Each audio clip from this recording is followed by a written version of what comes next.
Hello, everybody, and welcome back to Chapter 73 of Brunkhollow. 3 episodes off of when I originally said the campaign was gonna end. Whoa, wow. Oh, we're gonna overshoot that forever. by a little bit. Yep. We discussed that on last week's Notch and Soda, for those of you who That are... means that everything from here out is fucking great, man. We should be Yeah, grateful we made it. Yeah. to be alive. This is all bonus. Yeah. All bonus stuff.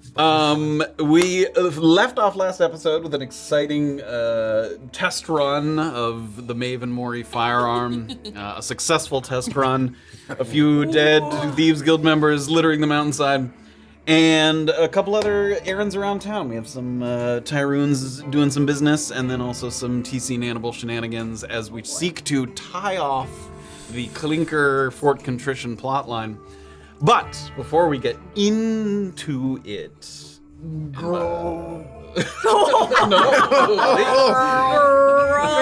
Gravy night here live for the Gravy Sunday night live twitch.tv/tabletopnotch 7 p.m. Eastern Standard.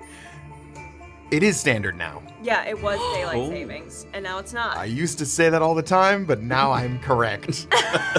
Thank you for being here with We're me. wrong while before we're you're correct. right now. There's other ways to watch and listen if you're like me and you don't know. Tuesdays there's a podcast. Fridays there's a YouTube podcast. You can get access to that early on the Tuesday though, if you support us in a couple of different ways. I don't know if this works. If I say the word subscribe, does the button light up? Tell me if the button lights that up. would be crazy. Subscribe. Subscribe. subscribe. If I'll you say have it, does it like... It might only be once, but subscribe. Wow. Is that really? a thing? Yes, I've seen it happen. I don't know On if you have to Twitch? be Wow. No, on YouTube. Oh. If you're watching this Oh. on YouTube, Oh, Oh. So Twitch people. not you, chat. Subscribe. Subscribe. Subscribe. But is it just YouTube lives or like in the YouTube VOD? No. Like I've seen it happen on the Oh. VOD where if somebody Guys. says the Wow, word this is subscribe, it's like, 2025. Please comment. I don't and let us know. like 'cause that. yeah. Well, like it. make it go away by pressing the button, Oh. and then you won't have to look at it anymore. That's what we needed to do. But also, to be please comment and tell us. 'cause invasive. That's crazy. Comment. You know what? We love comments. We want you to comment here. We want you to comment on Instagram, on TikTok, on YouTube, on Spotify. Everything is. Subscribe. You can share your opinions everywhere. You can. Yeah. We want to know every You opinion. love your opinions. We want to know them. And I don't know if you've noticed, but the cameras have gotten real sharp and spicy in the past few weeks. And if you want to really see how just every pore in our face, you should go to any of those social media locales and watch some nice 4K reels of our faces. Jordan's been popping off on the social media content lately. It's not 4K. But I don't know what that Say means. it's a couple of K. What does that mean? It's a K I or don't two. know what that means. What does the K mean? It doesn't matter. Like Don't worry, 4,000 we'll pixels. talk. Kilograms. I'm never gonna learn. Kilograms. If you weigh us all together, we're Kelvin. about 4K. Watch out for Kelvin. Kelvin. It's very cold in here. You always have to convert from Kelvin back to Fahrenheit. You really do. Speaking of keeping warm in cold climates, we got merch that can keep you cozy. We got hoodies that zip and pull over your head. We also got stuff to carry your shit in Toadies and that drink your tote. tea out of. Hot chocolate. Toadies that tote. Mugs that stay muggin'. Mugs that mug. Hats that hat. And books that book. And books that book. Yeah. Get in there. Get that merch. The holidays are just around the corner. Buy the merch. Subscribe. Subscribe to the merch store. You say merch, Can't wait does to the see merch if this button light up? works. Merch. Girl, it's time to talk about Discord. Discord.gg/tabletopnotch. This week, I'm going to shout out something I don't think I've ever shouted out about Discord, which there's a fantastic channel called Foodstuffs. And if you are thinking like Kenzo and you like, I want to There cook like is? Kenzo. Yeah. Have you, Is that new? There's some It's a really thread. great stuff. Oh, a In general, thread. Okay. yeah. But if you want to share recipes with people you're watching with right now, and you can see what they're cooking, like Lowbrass guy did a zuppa toscana. Pretty cool. That is Toscanan for Zuppa Soup Toscana. It's a soup. It looks very good. So if you like cooking, sharing recipes with people who like D&D, this is the place to do it. And then just to like plug a little That's cute. Brunkhollow stuff, you can talk about Brunkhollow too. You can talk about which foods you would eat as rations. Oh yeah, and what recipes Kenzo should learn. Yeah. It's still pretty potatoey up there. And speaking of foods, if you are a dungeon master, can make your party into foods if you use our new homebrew PDF drop that we just did. yes, You like very that? nice. That was Thank very you. good. Good. Yes, this Very month's good. Patreon drop. I can bring it up here. Yeah. It was Belly of the Bestiary one. We had a couple requests for some sort of official stat blocks of some of the homebrew creatures that have appeared on the show. So we did the Abreu trolls and the Cephalosebra from some of the more recent episodes. Full stat blocks. Thank you. I clarified some things and tried to streamline some things, especially for the trolls, because they were like separate. They each had their own very separate abilities. So if you look at the stat blocks and you're like, that's not exactly what it was like on the show, they're slightly. Release I tried the Taylor cut. Release the Taylor cut. This is now the Taylor cut of Brunkhollow because we're over episode 70. Yeah. It's Taylor's edition. 75. After 75, then it's the bonus Then it's- content. Then we've officially beaten the campaign no matter what events transpire. Gravy has Follow it. congealed into a lumpy stew. Into a zuppa discana. Yes. The super chocolate just kind of looked really good. So. So check that out if you are looking for some sort of extra content to sprinkle into your campaign. We'll continue to add stuff to that. I have some other ones we might revisit, but those were some of the requested ones recently. Yeah. We also just dropped the Notch and Soda and the Hero Forge minis. This one Yes. was the alternate poses.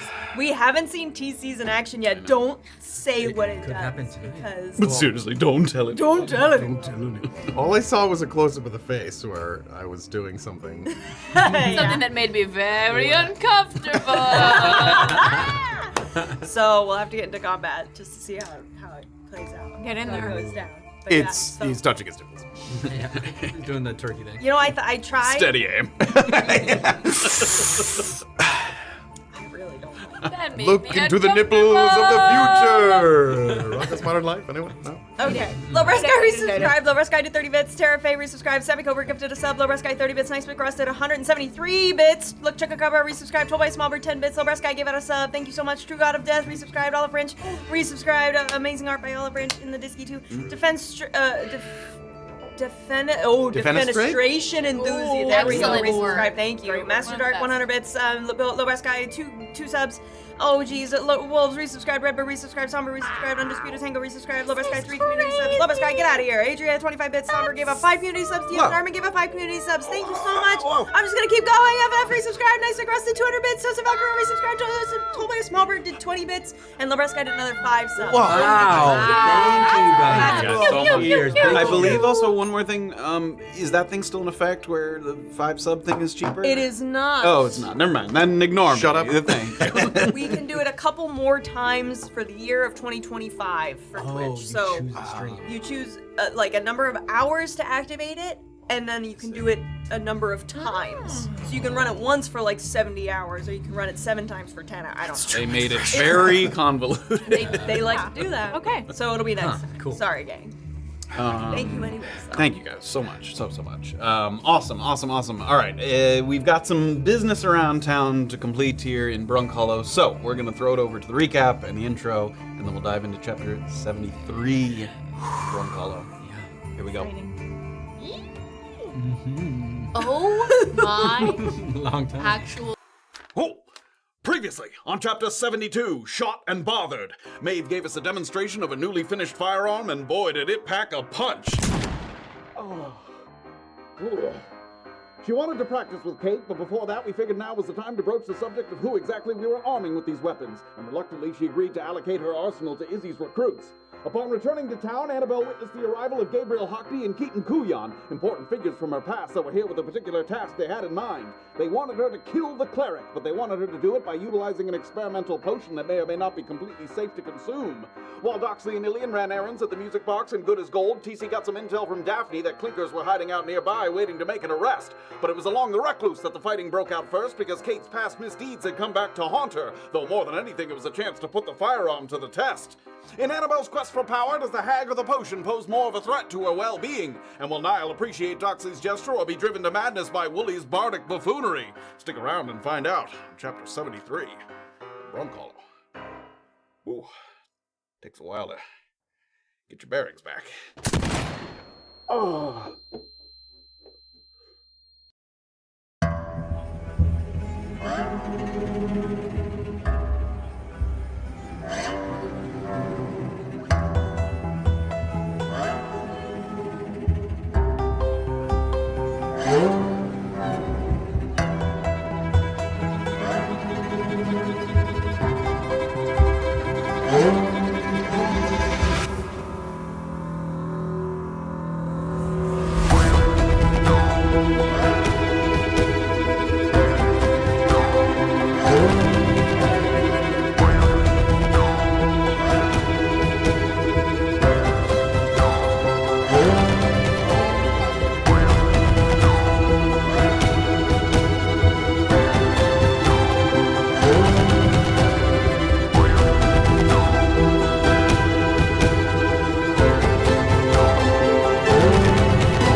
Alrighty. 2 more errands down. Vastly different in their composition, yes, but important for different reasons. And as the Tyruns take to the thoroughfare once more, they find a thriving hub of activity in this later afternoon hour. The caravan of recent arrivals combined with those coming back in from working beyond the camp limits has created a congested clash of old and new where many curious glances are cast, seasoned citizens and fresh flea bags sizing each other up. Given the multitudes, it's a stroke of luck that the two of you catch each other's eye coming out of the music box and good as gold, respectively. A couple of covered wagons are trying to make their way through the busy streets, one of them containing an assortment of basic tools and goods that might be a timely resupply for the general store. And the other pivoting east, it looks like it has a big steel strongbox in tow, possibly heading in the direction of the bank, some kind of goods or coin or valuables that might be safely housed inside the treasury. Nice. And you also see 20 people trying to steal it in the middle of the street. You've lost track of TC and Annabel in the thoroughfare, but that's easy enough to do in a crowd like this. And you know that they had some of their own business to tend to, so the question becomes, what's next on the docket for Doxley and Illien? So you do see each other. You sort of come out, look around, you see some of the wagons, a couple people kind of quickly coming by in all directions. It's very crowded in the streets, and you sort of happen to look over, because again, those two places are side by side, good as gold and music box. So. I'll jog over to you. Sure. Oh. Yeah, like that, exactly like that. Nice to not be one of these flea bags. Guess what? What? At Good as Gold, they have equipment galore. Things that, like, we need to get our hands on before we leave. With what? Elixirs and everything else you can think of. All right. Elixirs. Elixirs. Green ones. All right. How are you doing on funds for those things? Ooh, I just spent all my money. Yeah. On this metal rod that I think they broke off of some type of wheel. And then this emerald and this these two platinum rings. So I spent 355 gold on this. You did. Yeah, all this in my hand. 355 gold. Are you trying to make like a magic wand or something? It looks like you're gonna glue some stuff together to get a wand. No. Oh. I'll consider that. But I don't think so. I think they each are a part of me doing something else that's cool. All right. Yep. All Anyway, right, so I believe you. I have no money. I have about 48 gold. I'm gonna go talk to the Monteros later tonight, All right. being like, hey, you wanted to know a lot about Yarpaya and like these relics of old. Well, I got you. Pay me money and I will tell you everything. Or not really, but lend me a hand if possible. You know, this paladin needs help financially to save the cusp, and you are running a casino. Okay. I love the instinct, Illien. What are the Monteros' sort of opinions on paladins and Yarpaya? Like, what is their? Well, I think good. I mean, They're not gonna, put a stake through your heart when they find out. no, Mr. Montero was one of the first people I brought Yarpaya to, and he didn't have much to say, but he was interested and asked me to tell him when I found out more things, and then stuff happened, and I haven't had a chance to talk to him. All right, but he was interested in them in that he would like to meet one in a good way. Oh, I think so. All right, just be careful, sharing that you're now Well, everyone- whatever you are. Oh, well, I mean, we might all be dead in like 2 days. That's At this fair. point, it's like, You're right. Just tell what I know and then get what I can. I'd just like us to get to that part where our inevitable death is awaiting us days from now. And not tonight. And not now, in yeah. their room upstairs. I'm just saying, exercise caution. I know you're very excited. But I am. trust your judgment. They seem like good people, but okay, I'll gently start that conversation tonight. Excellent. And I think they may be able to fund me a little bit. If not, we should go to the bank and get all the stuff that Good as Gold has now. All right. Okay. I mean, that's good to know that Good as Gold is going to have some stuff to assist us. Yeah. Everything good with Izzy? I haven't gone. Oh, I haven't gone. really putting it off. Yeah. I just... I don't like talking to her. I don't like it. I can't explain why. When I'm in that room, I feel like I'm in Mum's office in my little clothes, in my little boots, sitting in the big chair. I don't like it, so And I'm she's putting like, it "Oh, off. little Doxley, what you got planned Yeah, that's today?" exactly how Izzy speaks to me. No. Sorry. That's all right. So I also want to go to the Merc Hall because you guys spoke to folks that had information about at least like clarity and getting to clarity in the Oh, routes. the Piggy Boys.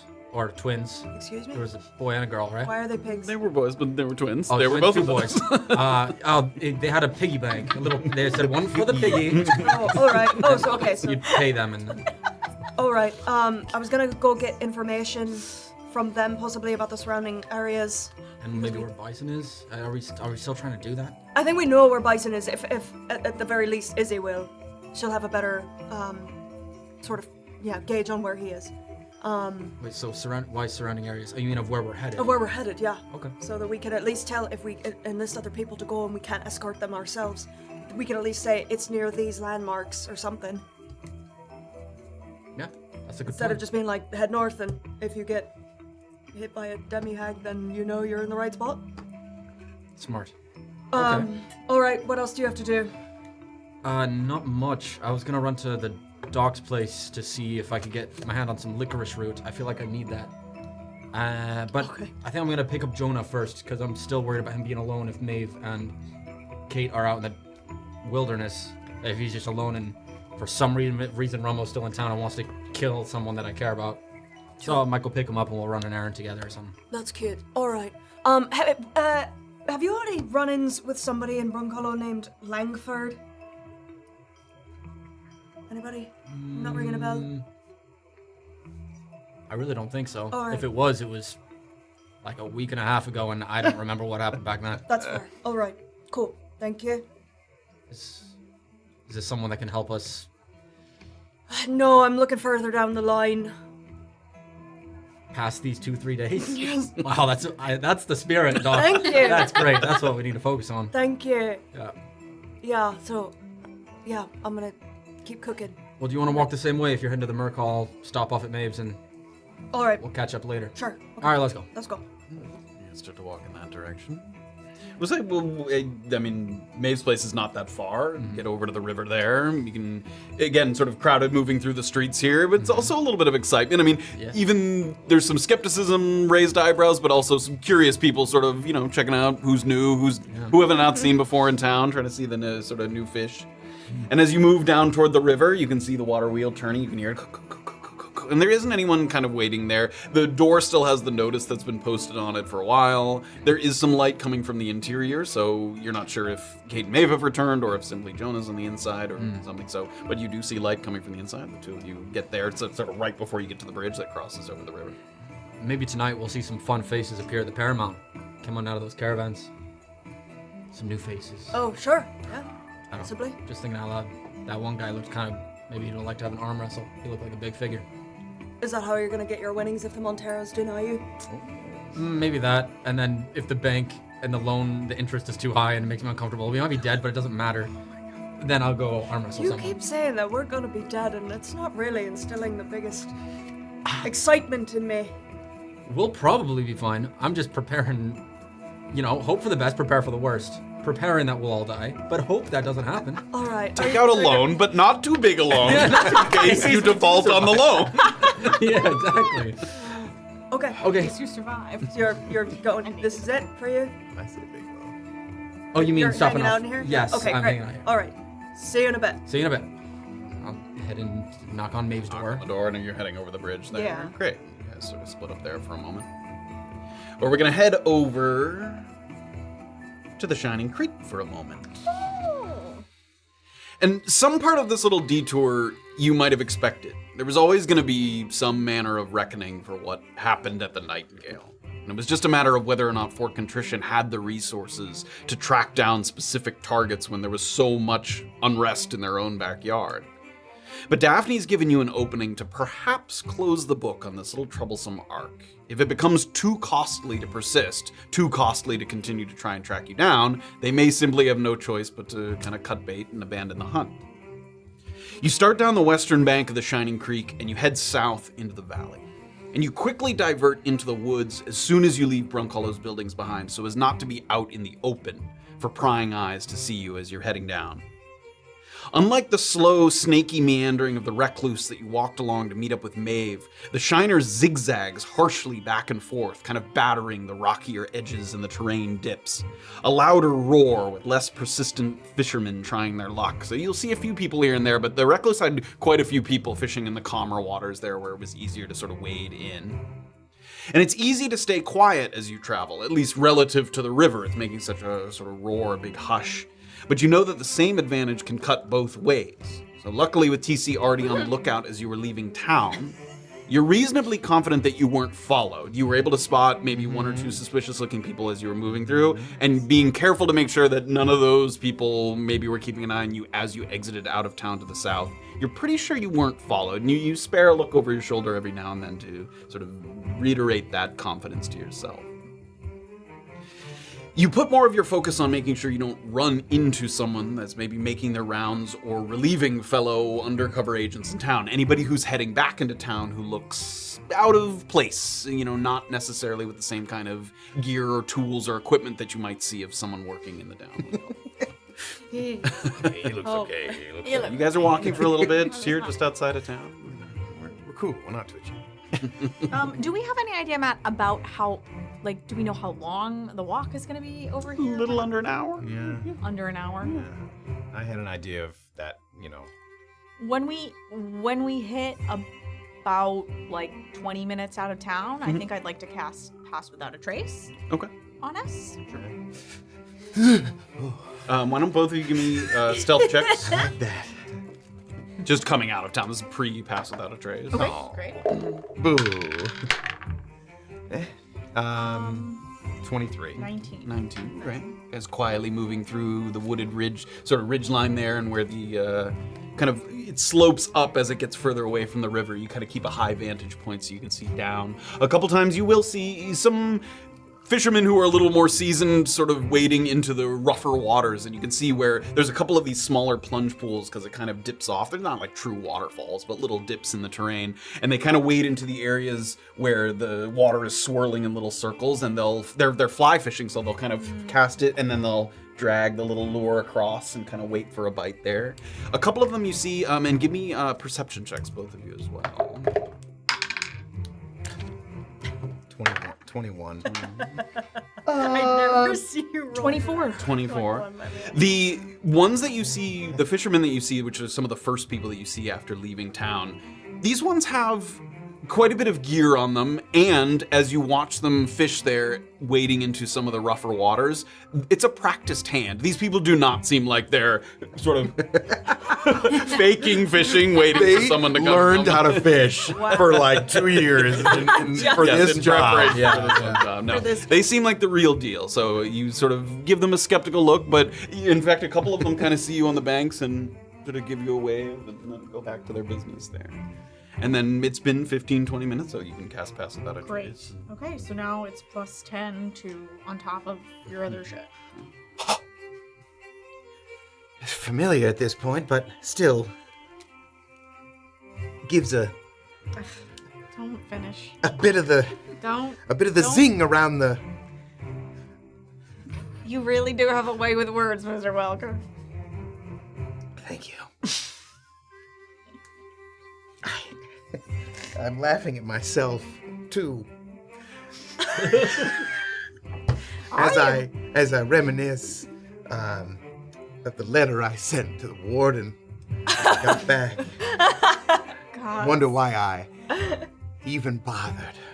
What did the letter say? Oh, I'd like my money. Excuses. Oopsie. Oopsie. Please deposit into my account. I mean, we're the shot, I At guess. the time, at the time. You thought you could still salvage it? No, I suppose with a cleric on the hill and a preacher in the woods, he seemed such a simple person to, have my way with. Well, I want to know how they think I was involved in the Nightingale, because to their knowledge, I had fled before, I think. And I was invisible the whole time. That's a general lumping of wanted persons. Totally. And they've seen us walking around town together, I suppose. Yeah. It'll be fine. Ha. Anyway. That's why I was laughing. Hindsight, I see. Not at anything else. Well, now that you've said it like that, I think you were laughing at No, I someone. meant you were laughing at me for a different reason. And Okay. You look happy today. oh, Like there's something different about you. as I say, There's definitely something different about you. I feel a clarity of vision in these past 24 hours, I suppose. Huh? Yes. Huh. Yes. Okay. Just gonna like give him a once over and then just continue on down. A couple more intrepid fishermen here and there, sort of wondering as you pass them by, if anyone else has sort of walked this way. You don't know exactly what the schedule of some of the people spying in town is, but as you continue on, Daphne's instructions were to first look for where the water starts to pool into kind of a modest lake.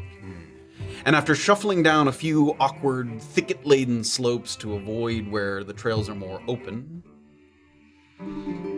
you can see the river start to widen and slow. The terrain flat enough, the banks become less sharply defined, and also here the wildlife is more abundant as they look to kind of wet their whistles. A pair of deer in one spot, you see fox over by, there's a family of ducks kind of paddling lightly against the current.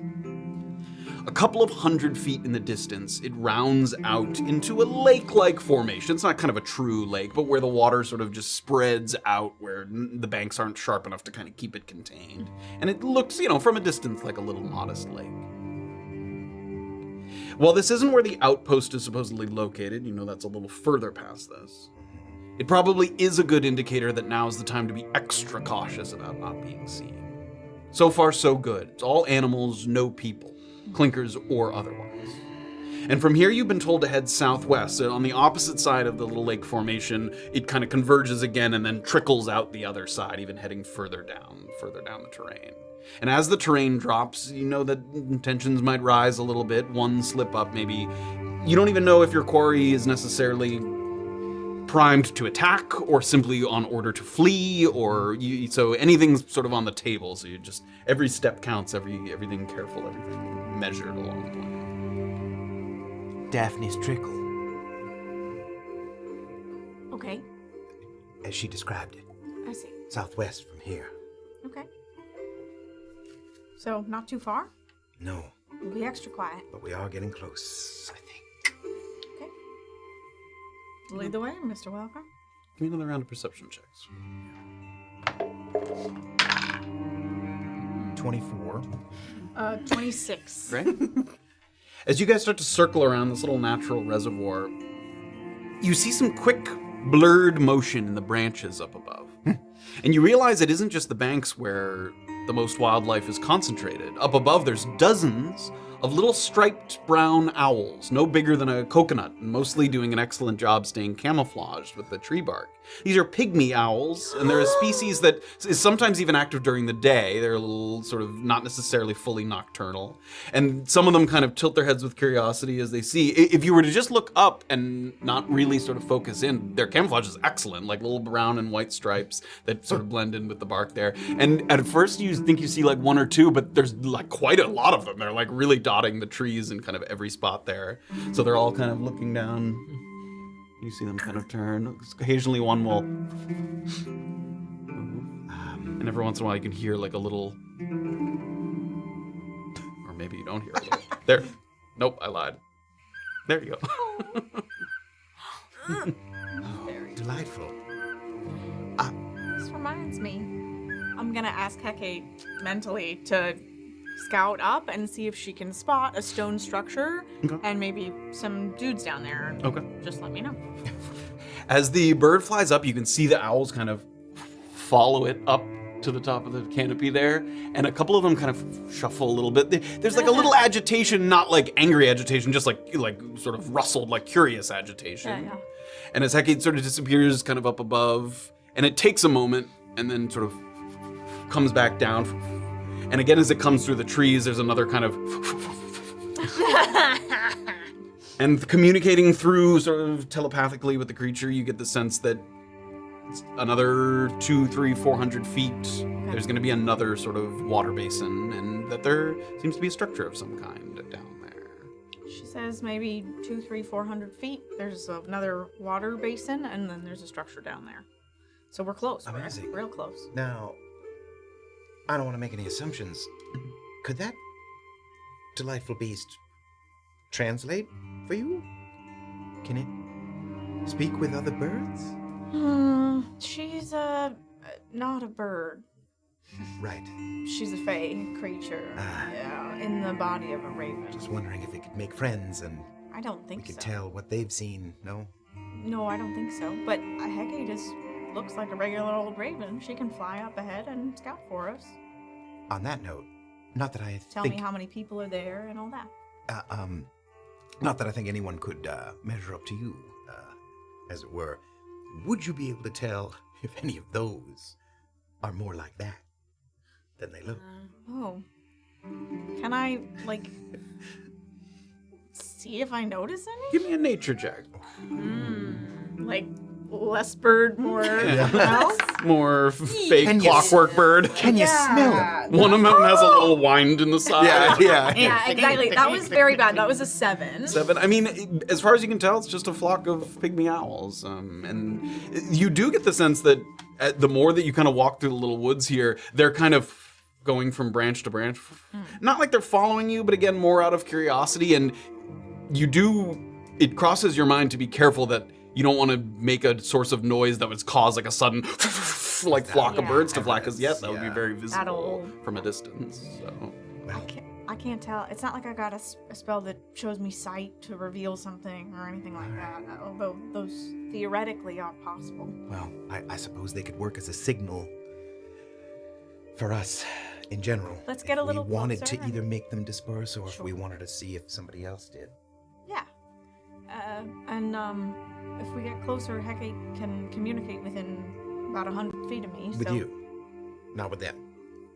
No, she's a fae. Right. We said that. Established. Not a bird. Got it. You're having trouble keeping track of that. It's new and exciting. Okay. Hecate's sort of like, new and exciting, like, primps a little. Can she understand me? She's Sorry very if I said smart. anything out of turn, my lady. She flies over and plucks a hair. Good job, Hecate. All right, quiet. Ow. You give me stealth checks again with Stealth check. So I get to add 23? If that's what it is, I'm 17. natural. I mean, here it comes. Ooh! Natural 18, so that's God, I need 31. Right? No, way more. 41? Yes, it's 41. Wow. 41. What'd you get? 21. That's crazy.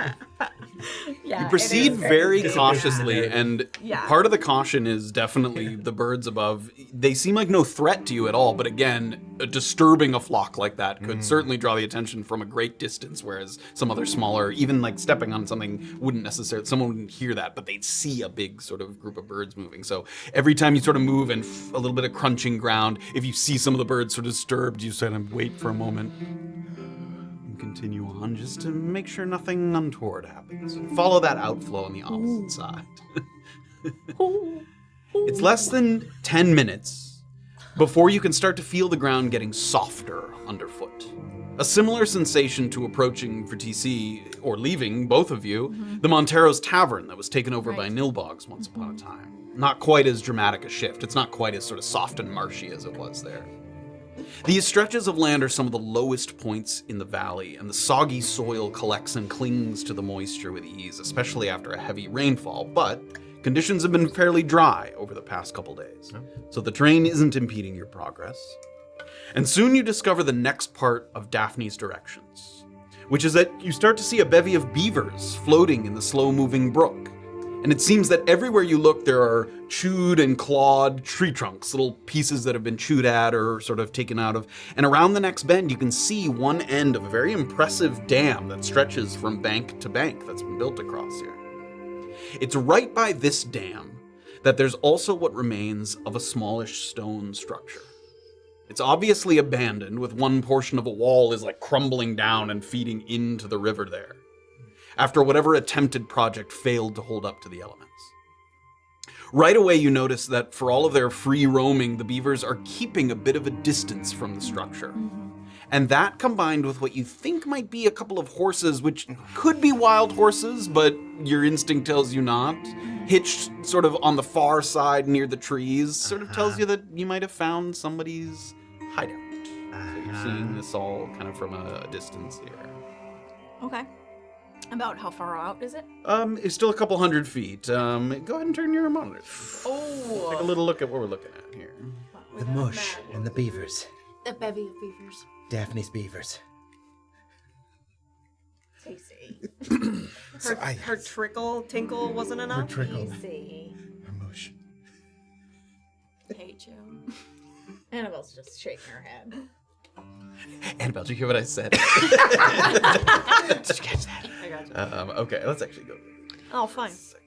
All right, so you guys are creeping in along this bank here, and you know the map only extends so far, but you're still in the woods, kind of over here. And in the distance, this is what you're seeing in the distance. Oh, wow. So the river kind of trickles on. You're over here where the camera is, kind of. So in the distance, you can see a couple of things. There's a nice little, beaver dam there in the distance that they've built across the water.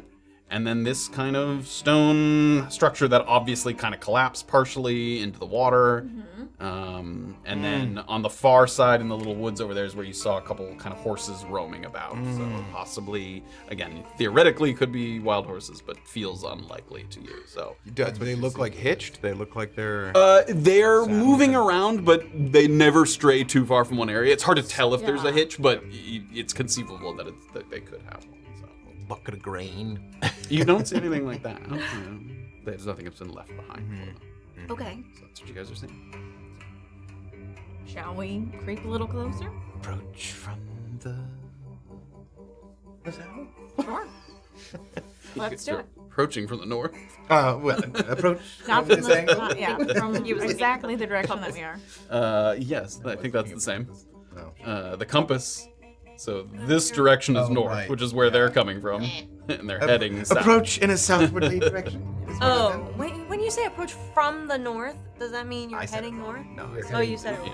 Okay, I just want to make sure I was... It's all good. Okay. As you get, We're a fool. you guys are a little bit further away from the water because the further you get from the sort of brook itself, it starts to get more forested, more trees. So the closer you get to the water, you can see there isn't a ton of tree cover right by the water. There's a little kind of bush over here, like a little sort of thicket over there. There's a big tree there, but you know the banks of the river are reasonably open. I mean, there's reeds and shrubs and things, but it's not sort of easy cover the way that the forest is around it. Yeah. Both of you give me perception checks, and was there your question? Yeah, the question from where we are, am I seeing paths? Am I seeing what might be a horse or human trap? Humanoid tracks.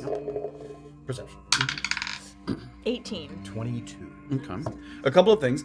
The soft ground makes tracks both easy to identify and possibly long-lasting. So while you do see a lot of tracks, you know, other people could have come through here. It might not just have been clinkers. It could have been, but there's a lot of tracks. You see some hooves, you see some deer tracks, you see fox tracks, you see human tracks of all kinds around here.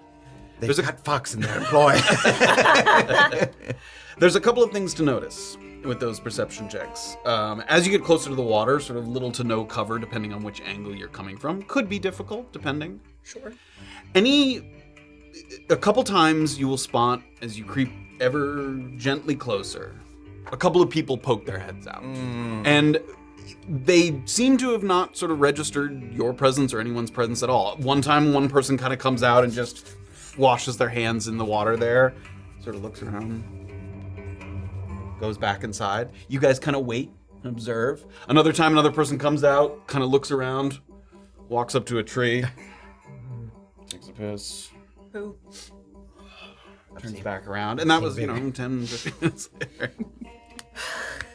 One thing that you notice about them is that they're definitely not in uniform. Like, they're not in their greens and grays, if they are greens and grays. So they've been sort of intentionally obscuring their sort of usual paraphernalia.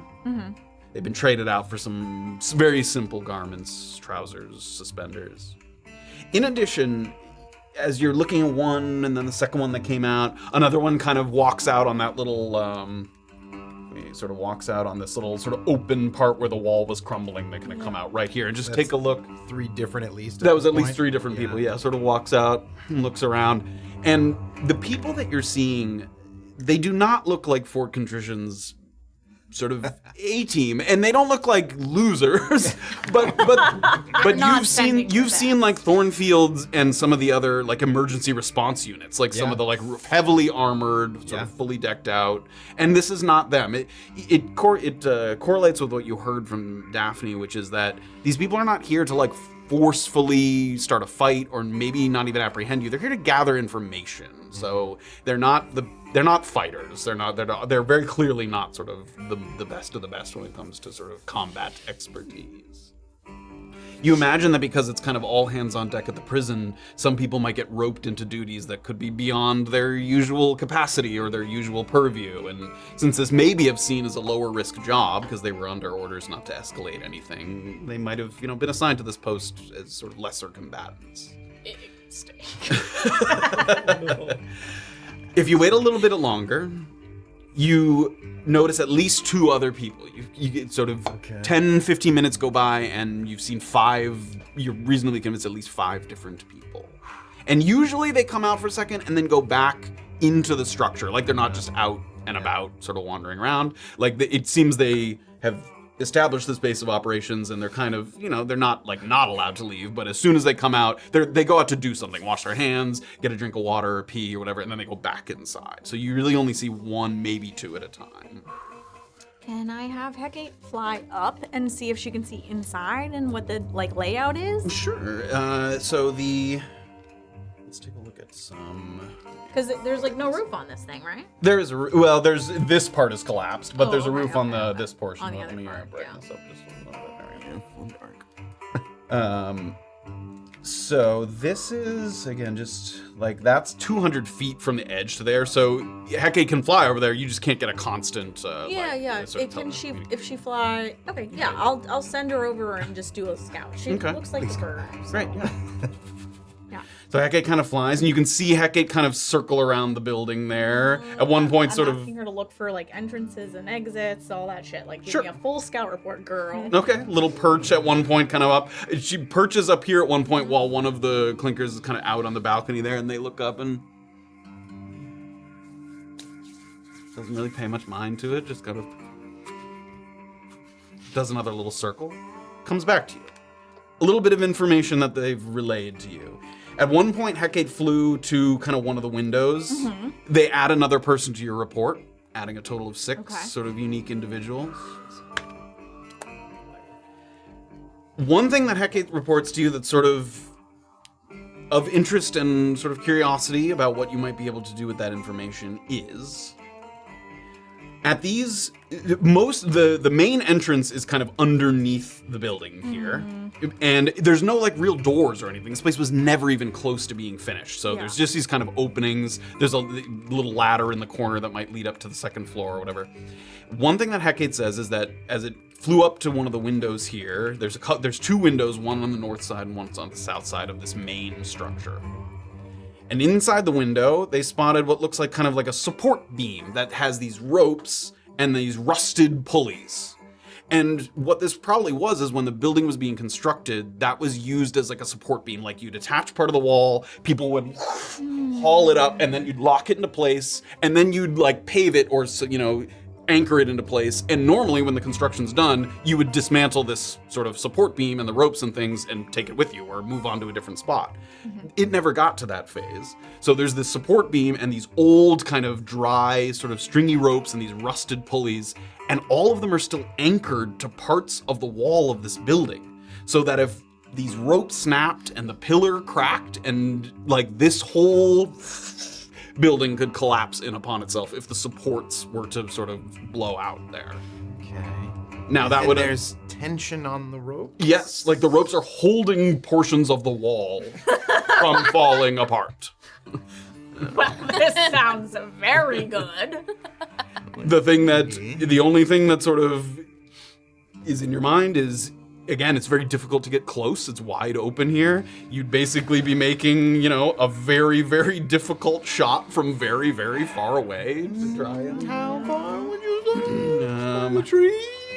If you were sort of by this big tree, that's 100... let's see. Yeah, is that where it is? Darn, Yeah, like 100-ish feet to the rope there. I have some spells that would be very, very interesting right now, but they ain't prepared. That is very sad. Mm-hmm. I will say, I don't think you've had the pleasure of... I haven't been able to bring this one out yet. I find that I have found it within myself to make a shot from cover and have that shot not beknownst from whence it came. You're gonna shoot the rope? I'm just saying any shot, whether it goes into flesh or rope, I could remain hidden, is what I'm saying. Okay. But the rope sounds good. Are we sure that there are only the two that are by these two windows? And could there maybe be more? The two? Was there one on the north and one on the south? One what? Sorry. One of these like anchor points with the ropes. It look there based on Hecate's report. There's actually 4 anchors, but if one of them snaps, it's like a mast on a ship. Like that could bring the whole thing down. I see. Like, I see. they're all like tightly sort of anchored to a couple of bases of the wall there. At Neither there's 4, but At 100 paces, I think you think you could do it? I've made some hard I've shots. seen you make some hard shots. We could pick off the rest of them. I know we said it was just scouting, but 6 it's a number. yes, It's it a is. number. But we got some skills. I got some spells. We're both bumping each other up there like. I like it. You like it? I like it. All right, real quick, the pros and cons of bringing this report back to our friends and enlisting them as part of it. The pros are obviously Strength in numbers. Strength in numbers. The cons are that loud ass armor is going to get us discovered, and then they'll get on those horses and run away. Do we think that just the two of us are able to take enough of them out so that they cannot report? They cannot get away? I really hate loose ends. This is what got me in trouble in the first place. So Oh. I agree. I would like to make sure there's no loose ends here. But that's what I'm saying. Are we capable of finishing off If we 6, collapse- maybe more? If we collapse the building, then that'll take care of a lot of it, and then we can pick them off. That's the hope. I think we can. Now, do you want to... I can post up by that tree and get a good shot of that rope. Is there maybe you from an opposite side, or do we stick together? I think maybe from the other side so that we can go different directions. But that's towards the horses. No, I was thinking on the other side of this okay. river here. Wow, we're really talking about this like we're about to do it, aren't we? You guys are over Just here. theorizing, if you go to that tree, in the east, and I go west to the trees on the other side of this lake, then I would have some cover there. Is that enough for you to... Do you have... How far away would I be in those trees? Like from... 120, 100 to 160, depending on exactly where you Yeah, are. I mean, I but could go close. Yeah. You could get to a closer one, it just might be spotted, but yep, that's 100 to 120 feet. Yes?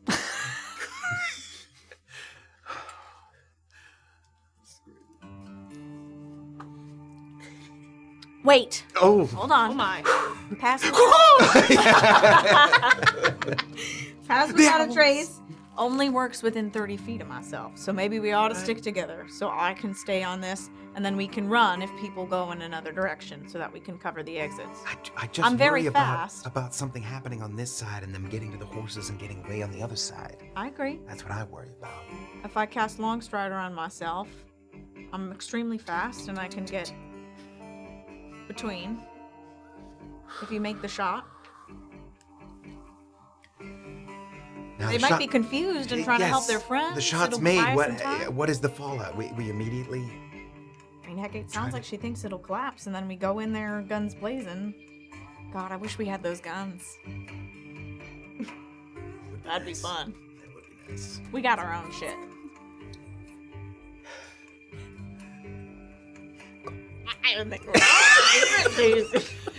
I can that. sense your eagerness. I like it. And it's giving me a sense of. I was just told that Optimism. I have the enviable ability to leap without knowing if the net is there. Hasn't it worked for us before? Didn't we take down the entire Nightingale together?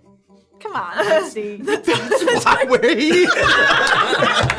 And now. what will it need to lead us to next? We're finishing the job. Oh my gosh. That is the goal. Let's do it. Come on. Let's fucking live. All right. So we're sticking relatively together. I 30 think feet so. For now. Yes. We'll see what the fallout looks like from the building. Let's do it. Mechanics question. Upon striking, I don't get sneak attack if it's not like a humanoid target, right? No. But But you don't need all the damage, right? probably not. But the idea of if I'm shooting something inanimate that nobody's paying attention to, would they? Unless again, I biff the shot, it hits the wood, and they're like, "There's a." Somebody hears it and they're like, "Oh, there's a bolt in the wood here." Yeah. It's like Robin Hood, where it like Yeah. bounces around. However, conceivably, if the shot was made, I wouldn't have to use something like Supreme Sneak to be like, where did that come from? Like, Maybe I'm not understanding. I mean, if it hits the rope, it's rope. I mean, Yeah. it's a little, some of it's a little less mechanics, a little sort of logic. If someone was right inside that room, like, Yeah. doo-doo-doo, and they heard, like, like, they might be like, what the fuck? But, I mean, you're hoping that it snaps, you know, when you shoot it. Got it. Your confidence in me is Oh, I have nothing but confidence. Let's do it. invigorating. Let's do it. Let's do it. All right. Let's go. Let's sneak over to the tree. Give me stealth checks to get over. You kind of have to wade through a little bit of the shallow water because you're on the opposite bank. It's shalloh, but just sort of working your way through. 33. 24. 24. You guys sort of get over to the rock here, take a little look there. At one point, one guy comes out again to kind of just take a look around. Sort of out there here. I'm gonna even put something like right now. There's somebody like here, just take a look around. You guys go a little bit further. You get to this part of the tree here, where you can have a little bit of a better angle of the ropes inside the building. Yep. So you guys are like here. Here, I can even put you guys out here. We've got Deep breaths.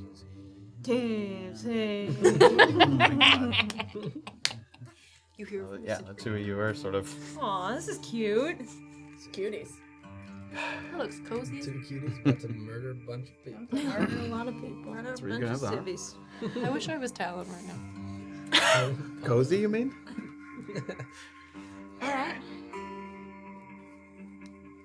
You ready? Just loosening up.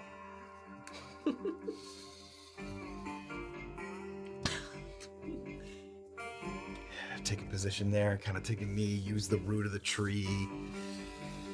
Line up the shot. See if I see anybody kind of walking around behind it.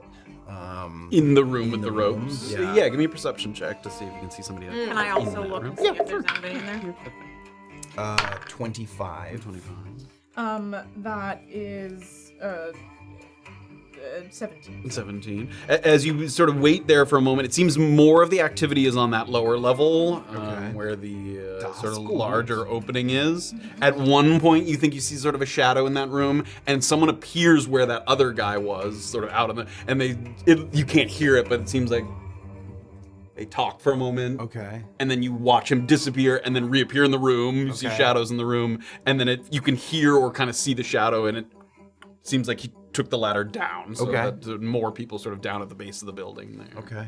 And But it seems like they kind of make rounds, so if there was an opportunity you were waiting for in particular, I you mean, probably could. that one. If I saw movement, him appear, and movement, and it seems like he's back down. Here we go. Basically, as soon as he shoots, I'd like to cast Long Strider on myself. Okay. Like, as soon as the bolt goes loose, I'm gonna cast it, and then... Do we lose pass without tracing? No, it's not concentration. Long Strider.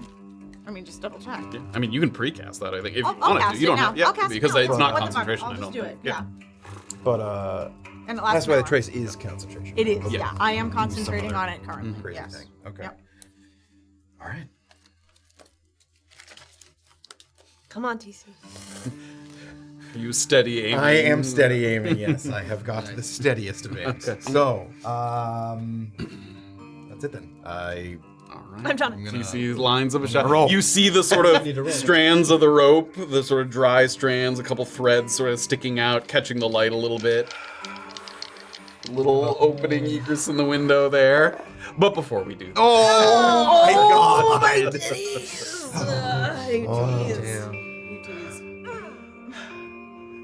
if you rewound the last few minutes and played it over again, you might have preferred to pick off your adversaries from afar. But this was a true trial by fire, or perhaps more accurately, trial by firearm. And nothing beats experience. The bodies of the three revenge seekers litter the hillside at a couple different spots. And while you might not have felt great about the circumstances that brought them here, Court and his associates were no saints, and it wasn't just your own safety that you were thinking about.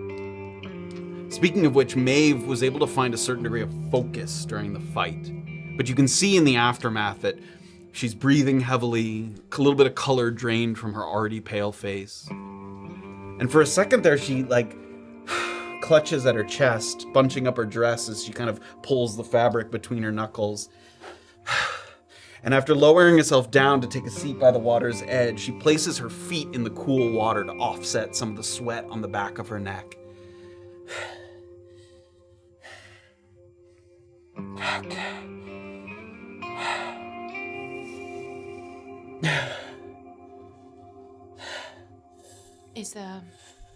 Is that where it got you? I'm not fucking hit. Fuck.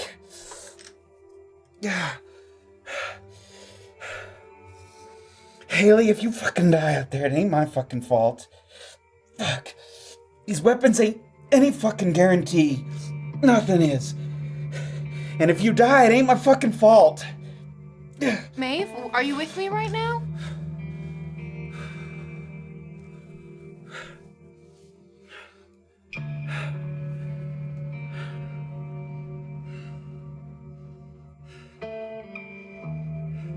You with me? Yeah.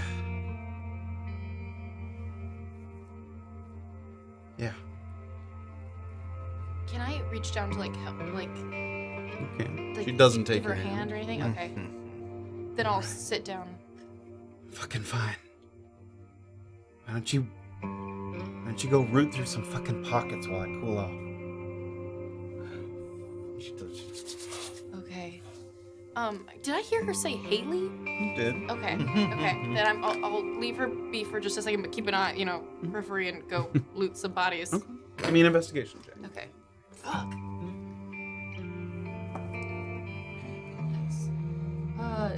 Dirty 20. Dirty 20.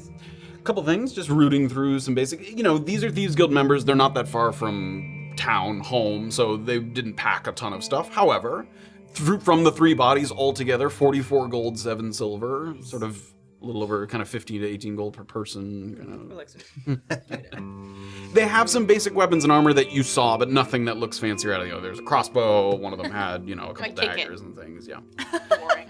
You find an elixir of viciousness, which I think we've used once before. It was a long time ago in the campaign. so. But it does, until a short or long rest, your crit range is expanded. It's 1 easier to crit. So on a gun, So you it's can do- 18? It would be 18, 19 Wow, on the that is firearms. crazy. I'm gonna hit Rama with the face. Hell yeah. You see a vial containing a bluish powder that's familiar to you because you've seen it inside of Maeve's place. It looks like they had a jar of essence of ether.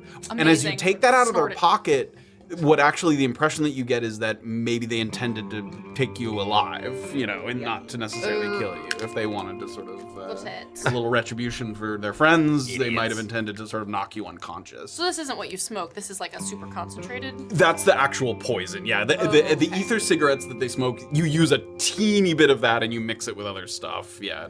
So it makes a sort of more sedative effect than an unconscious effect. But that's the actual poison. Cool. Oh, cool. So this can go in my Talon. It's a gas poison, so that can't go. Yeah, that's it has to be. But you can Hold it in your mouth and blow it in. And in addition to that, you do find a note that seems to be, some correspondence relating to this attack.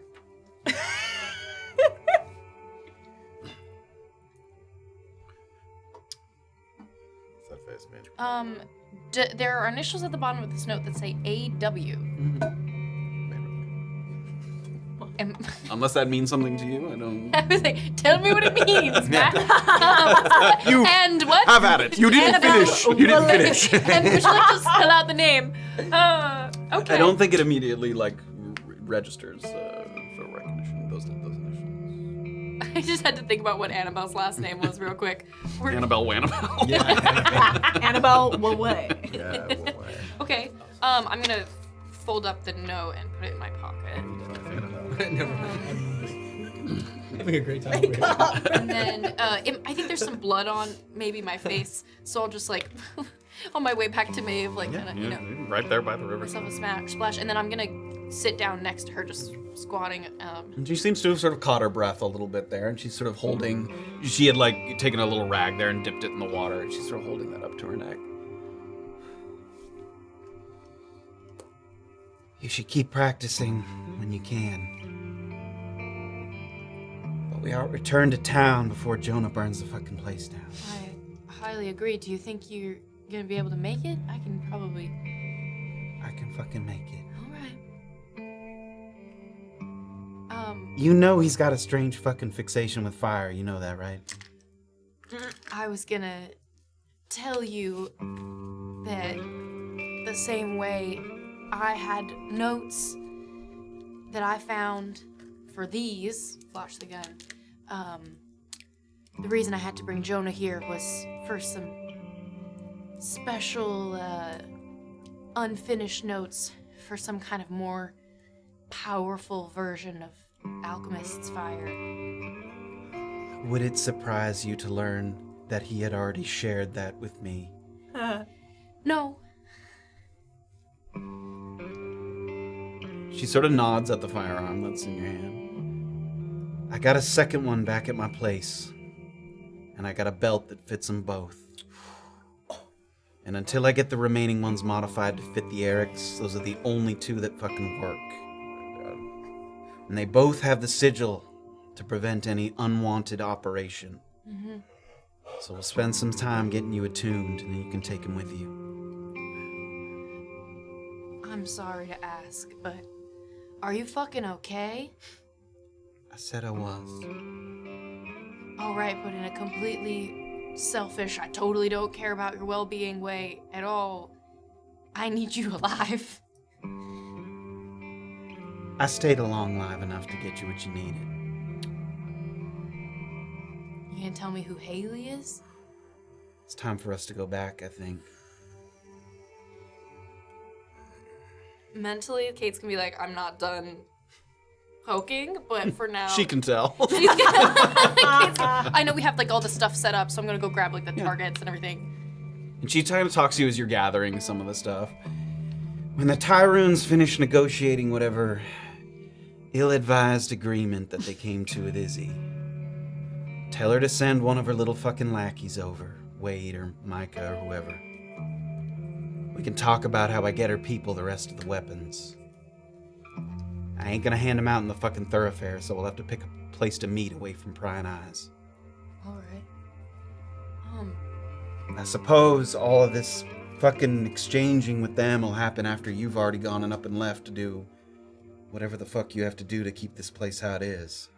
That is also what I'm anticipating, probably. And what's your plan for that exactly? Not what you're doing, but how imminent is your fucking departure? 2 days max.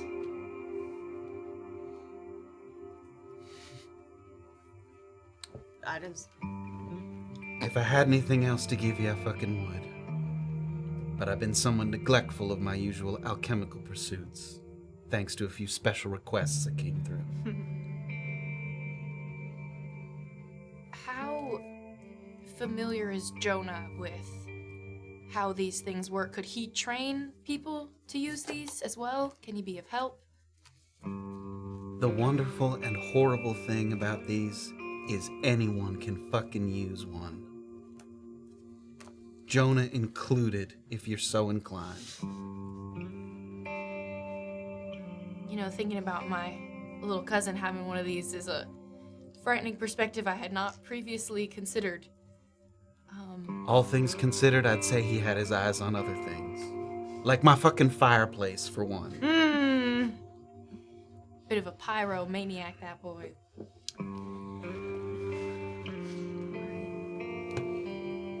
Depending on how things go with Izzy and how many of these firearms are up and running in the next couple days, I may have more people coming at you from the Merc Hall.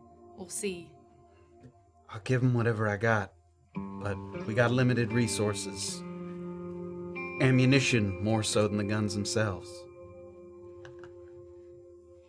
Kayt's gonna be like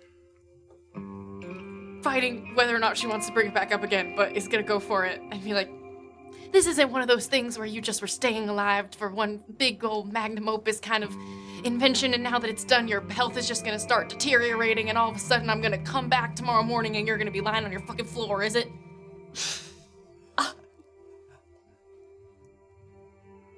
If you come back and I'm lying on the fucking floor, it'll be because Jonah fucking killed me, not because I collapsed thanks to completing some otherworldly mission that I'd assigned myself. Okay. You know how you were asking about Illien and how he's looking all glowy right now? Yeah, I regret that already.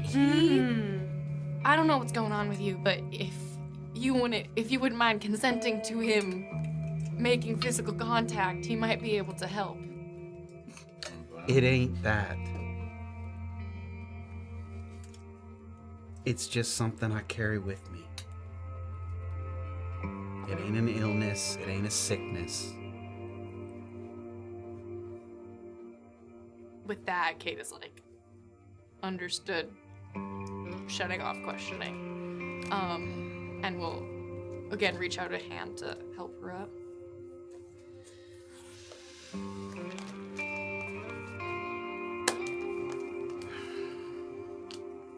So you're off to fix the fucking cusp, I guess. More like the fucking world, hopefully. One thing at a time, I guess. I've always been one to bite off more than I can chew. You know, my first week in Brunkhollow, I got into it with one of Bison's quartermasters. He believed himself entitled to a discount based on the quantity and fucking frequency of their acquisitions. I told him to fuck himself. And with his big dwarven fucking digits, he tried to choke me. And I think he thought I'd relent. But I remember fucking laughing with what little breath I had left. And that fucking unnerved him some. Enough for me to wriggle free. And I think I was laughing because even with his hands around my throat, I was breathing easier here than I did on the outside.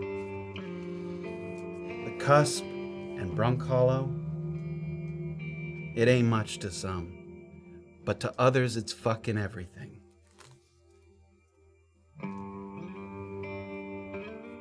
I ain't saying I'm one of those people, I'm just saying. Understood. Shall we get you fucking attuned? Yes, ma'am. She starts to help you sort of put some of this down. Sort of leaving some of the chunks of cantaloupe on the ground that have been, when you were practicing, sort of blowing them off. Can I pick one up and take a bite? You can, yeah.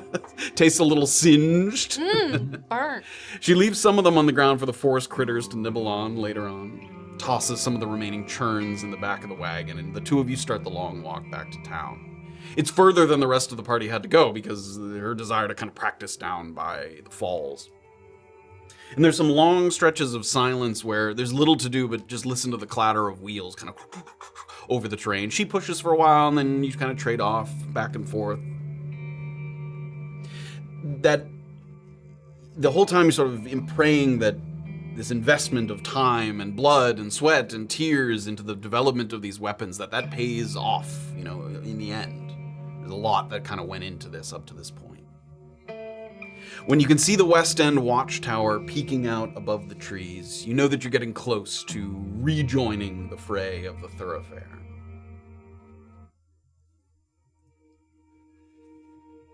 You hope that this is one of the many days to come where the people of Brunkhollow can simply go about their business.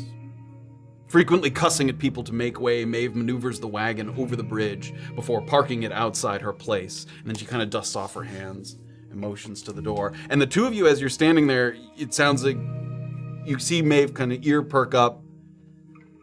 Sounds like Jonah's got fucking company. Okay, before we go in there, one other question. I thought I saw the other day maybe some orichalcum in the mix. Is there something about these bullets with anti-magic or anything like that? That wasn't the same thing. All right. And I wouldn't have enough of that to make any kind of special ammunition for you. Understood. I want to hug her again, but I'm not gonna. But here's the gate. Like before we go for the door, I feel like she's gonna like step in and like think about it, and then back off and head inside. That is you, if you were asking. We'll get I was like, that's not Ramo shaking him. Good. Okay. He's like, he's got a hand around his throat. And like, hello. Shouldn't have left me alone with Illien. But we're going to follow, before we sort of rewind a little for Illien, were you headed to the Merkel as your first stop there? Yeah. After dropping Illien sort of off Yeah. by the riverbank there? Unlike the hotels and the eateries and the general stores, one kind of establishment that doesn't necessarily see a swell of customers when a new caravan arrives is a mercenaries guild. It would be unusual for a fleabag to kind of rush to put out a contract as one of their first orders of business.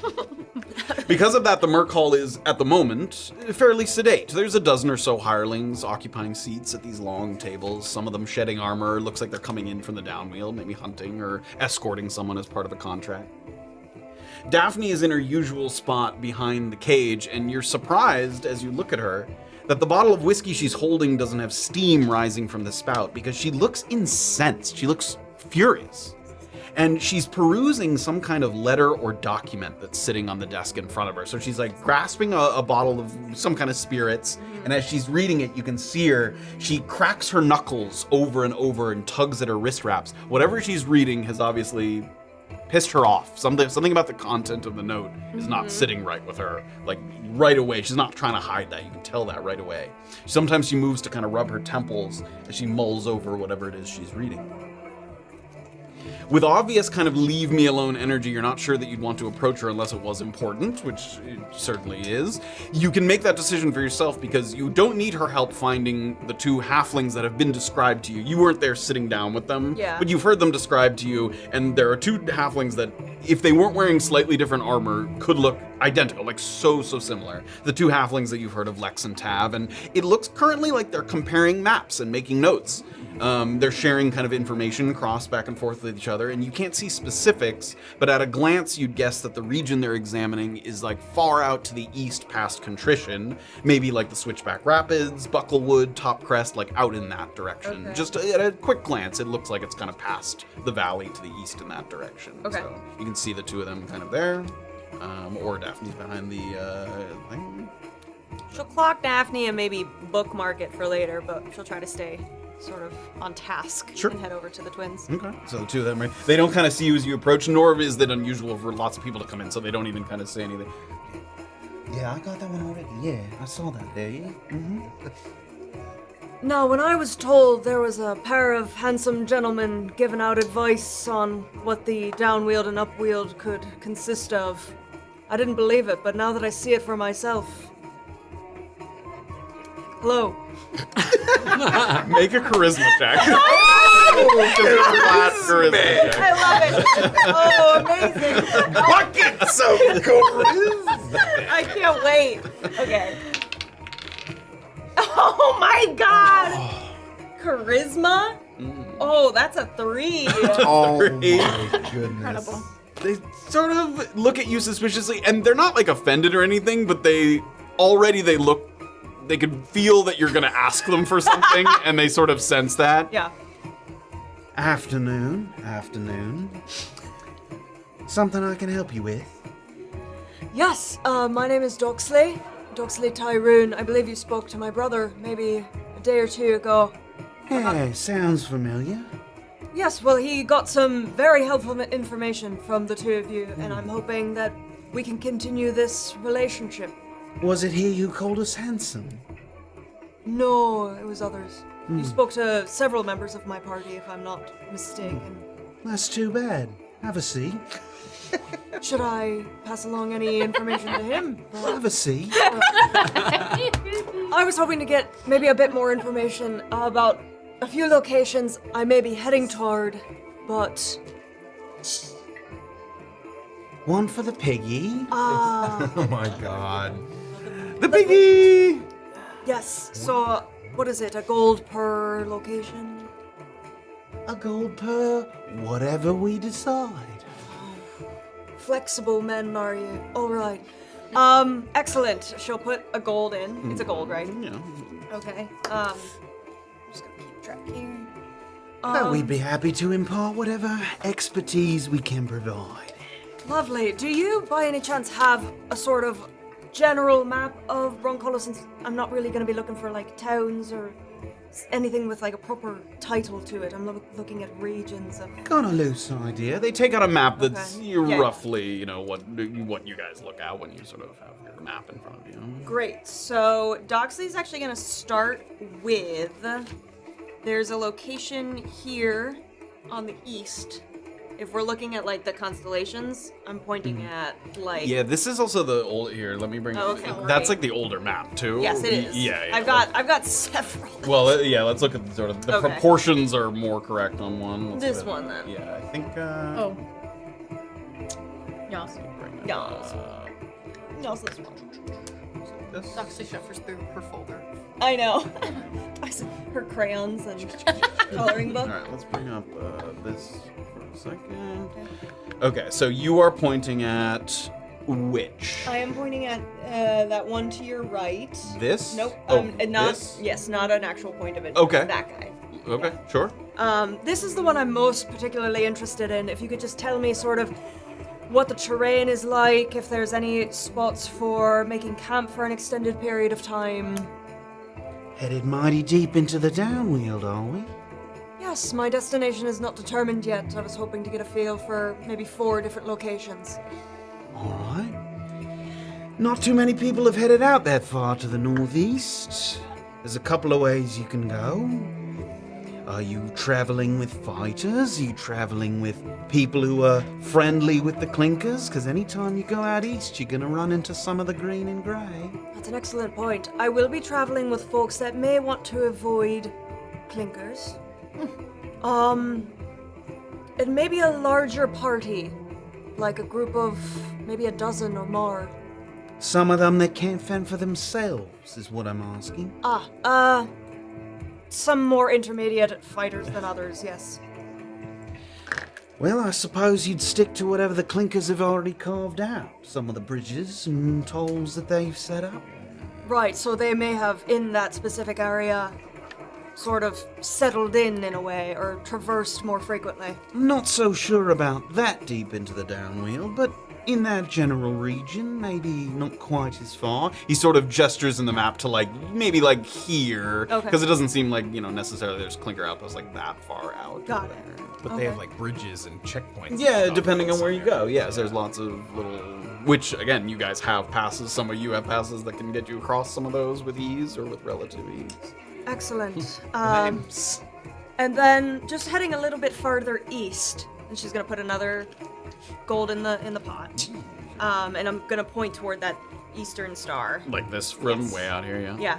Any information on bastes or anything like that? That's almost all the way out to the cast fields.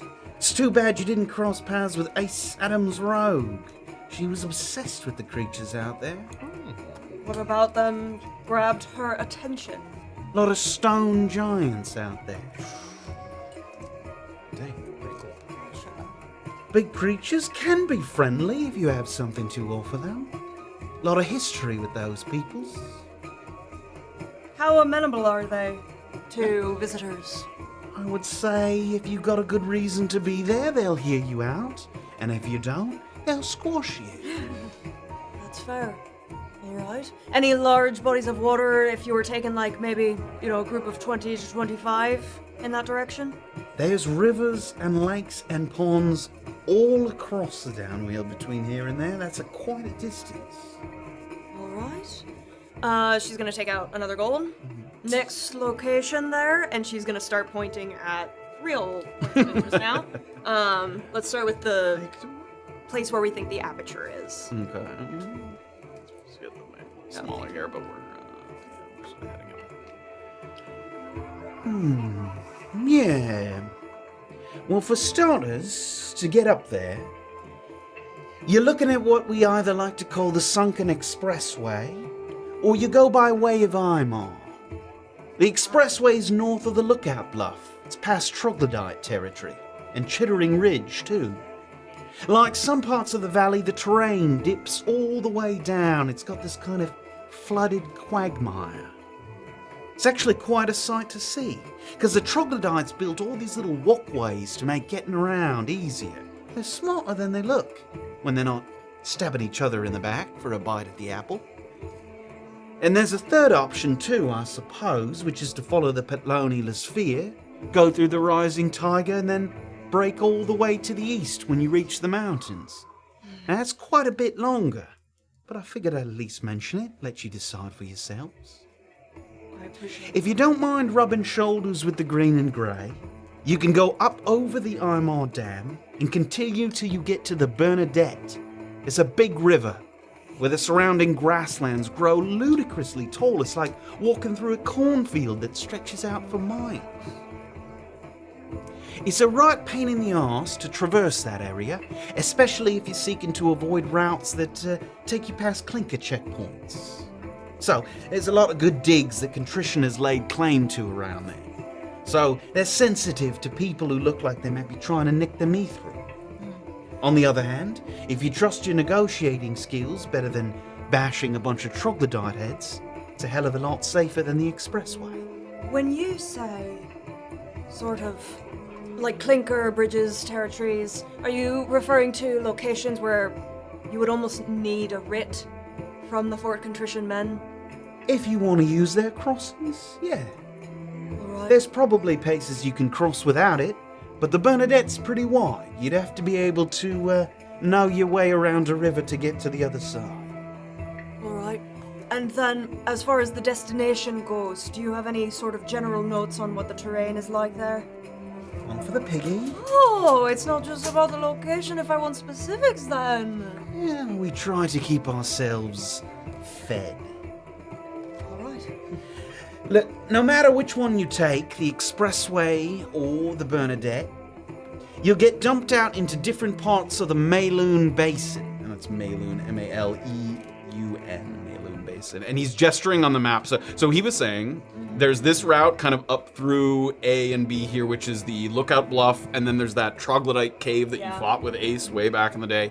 And then he was also describing going this way, like straight east, and then going north. The Bernadette's like over here, sort of more directly north-south. Got it. Okay. So those are the two routes that he's describing. And he's saying no matter which route you take, somewhere up here in this area, and pretty big, he sort of gestures to a big area, is the Mayloon Basin. That's what he's describing now. Okay. You ought to fill up your canteens before you do, because it's very vast, very dry, and very boring. As long as you're not being chased by a Pachythrycrene or a Cyclops. Some elemental fuckery keeps the rainfall there to a minimum. I wouldn't quite call it a desert, but it's close. Interesting. As folks that just survived the fogs and mists up northwest, seems a little bit more inviting. Could be. Alright, and then my final location, if that's all that my little piggy deposit earned me, is further north, and she'll point to that final destination where we think the cleric might be. The two kind of ones there. I think a cleric. Have you seen any clerics? Yeah. Well, after you get through the Mayloon Basin, the good news is that despite its size, the visibility is good there. You can chart a course fairly easily. And both of these routes probably take you to one or two of these locations, depending where you want to go. If you move more directly north, and he's pointing to, like, up here, move more directly north, you'll meet up with these two rivers. Wouldn't really say they have official names yet, but me and my brother, we call them the Apple River and the Cinnamon Creek, because they go together so good. Inseparable they are, weaving back and forth. But off to the northeast here, and he points to the other one, the sort of aperture one, now you're getting into some less charted territory. Rising rocky terrain that you'd expect more from the upwind. Hundreds of little holes in the hillside, these short tunnels. It's almost like a beehive was big enough for humanoids and made of stone. Beyond that, your guess is as good as ours. See, the big threats out there are rocks, and I'm not talking R-O-C-K, I'm talking R-O-C. Massive birds that'll pluck you up and toss you from a tall ridge before tearing into your innards. And there's some lakes scattered throughout the mountains too. Reports of wastrelets, these little fishy-looking hook-handed motherfuckers that poison the waters that they swim through. Jesus. Alright. So, large parties in that area. Maybe best if they sort of spread out. Don't make themselves too big of a target. Maybe best if you don't go there at all, if you're looking to all come back alive. And what if we're not? Then I'd say go for it. Alright.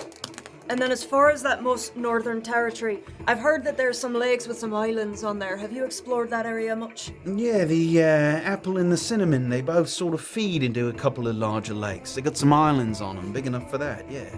Anything with, like, any residents of those islands? Anybody setting up permanent structures there, by any chance? Big use. Yeah. We've heard some rumors. An older mansion, not sure where it came from exactly. Some people thought it looked a little vampiric in nature. Though no vampire sightings as far as we've heard. Possibly relocated to somewhere better. What could be better than the downwield? Alright. Why are you looking at me like that? No, no. I can see you. We're all ready for sexy vampire. Okay, got it. Vampire! Got They're not sexy at all, they're quite bland. How sexy are they? Alright. Any other... Oh, gods, where do I even begin? Any other creatures that you can think of that we might encounter? You've been quite helpful, thank you. I suppose just some of the usual beasts of the downwield, Kruthiks and trolls, those kinds of things. Like I said, rumors of vampires near the lakes, none seen.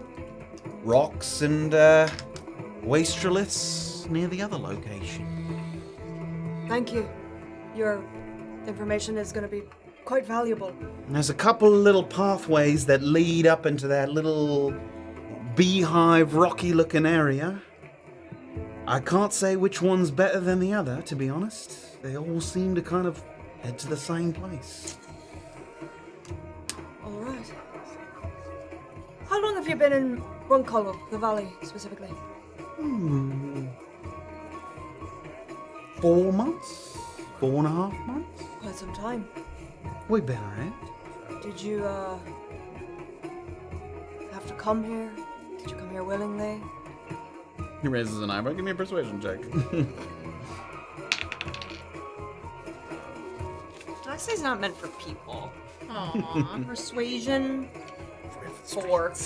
Just came here because it sounded like fun. A new challenge. See, I had no choice, really. Pass through that gate. This is the only place I can be, really.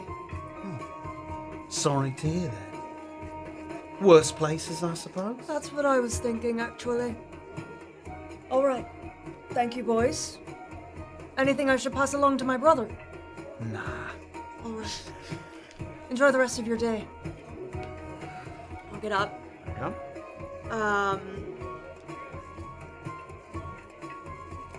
As I'm walking past Daphne, is she still like fuming, looking at the note? It seemed like when you walked in, she was like reading it for the first time and really getting kind of worked up. Now she's still like looking it over, but she's not as sort of tight fist clenched. She's kind of looking at it. She even at one point kind of picks up a quill and kind of makes a couple notes on it, almost like she's thinking about a response she might sort of send to it or whatever. So she's there and she's writing.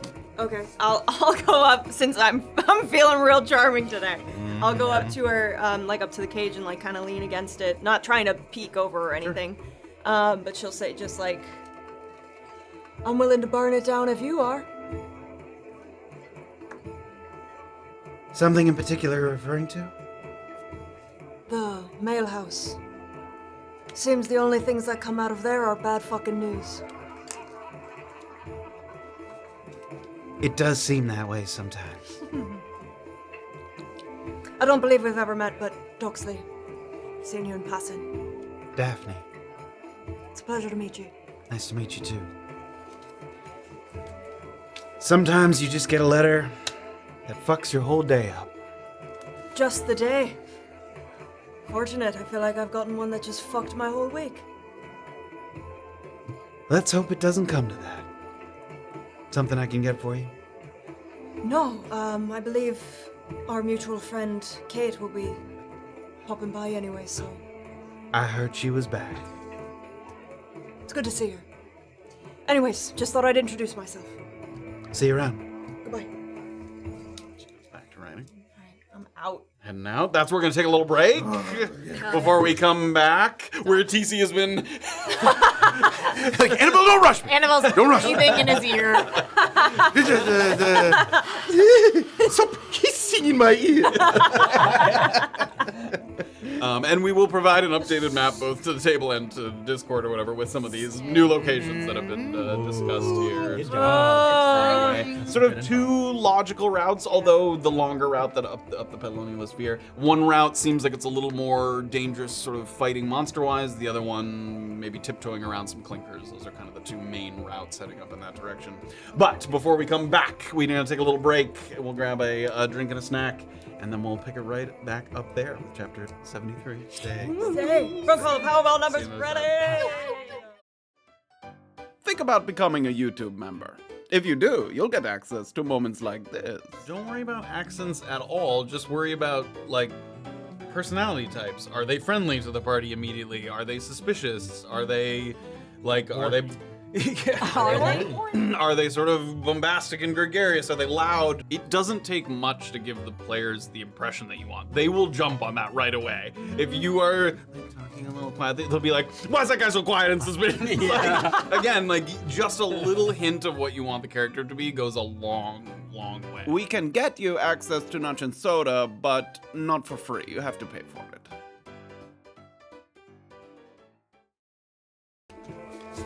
Welcome back, everybody, to Chapter 73 of Brunkhollow. A lot of excitement. We've returned to town with Maeve and Kayt, and we'll be checking in on Jonah and Illien. We've got a little bit of future direction from the halfling brothers Lex and Tav at the Merc. Very smart. But before we dive back in, was there any... Here we go, let's go. Lever's Guy did 30 bits, Son of a Chef did 200 bits, Lever's Guy 30 bits, the Thackeray Binks 30 bits, Nice Week Cross 69 bits, and then Anna Murphy's 5 bits. Thank you guys. Hey, thanks, guys. And cheers. Cheers.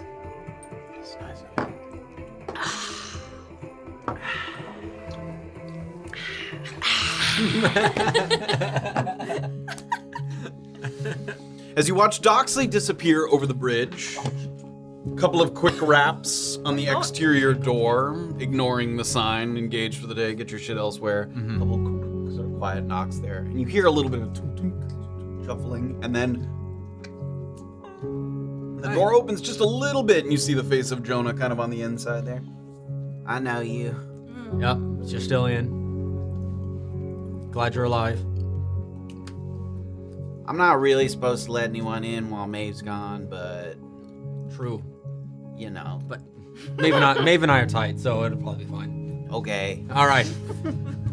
And inside, and it looks like a couple things in here.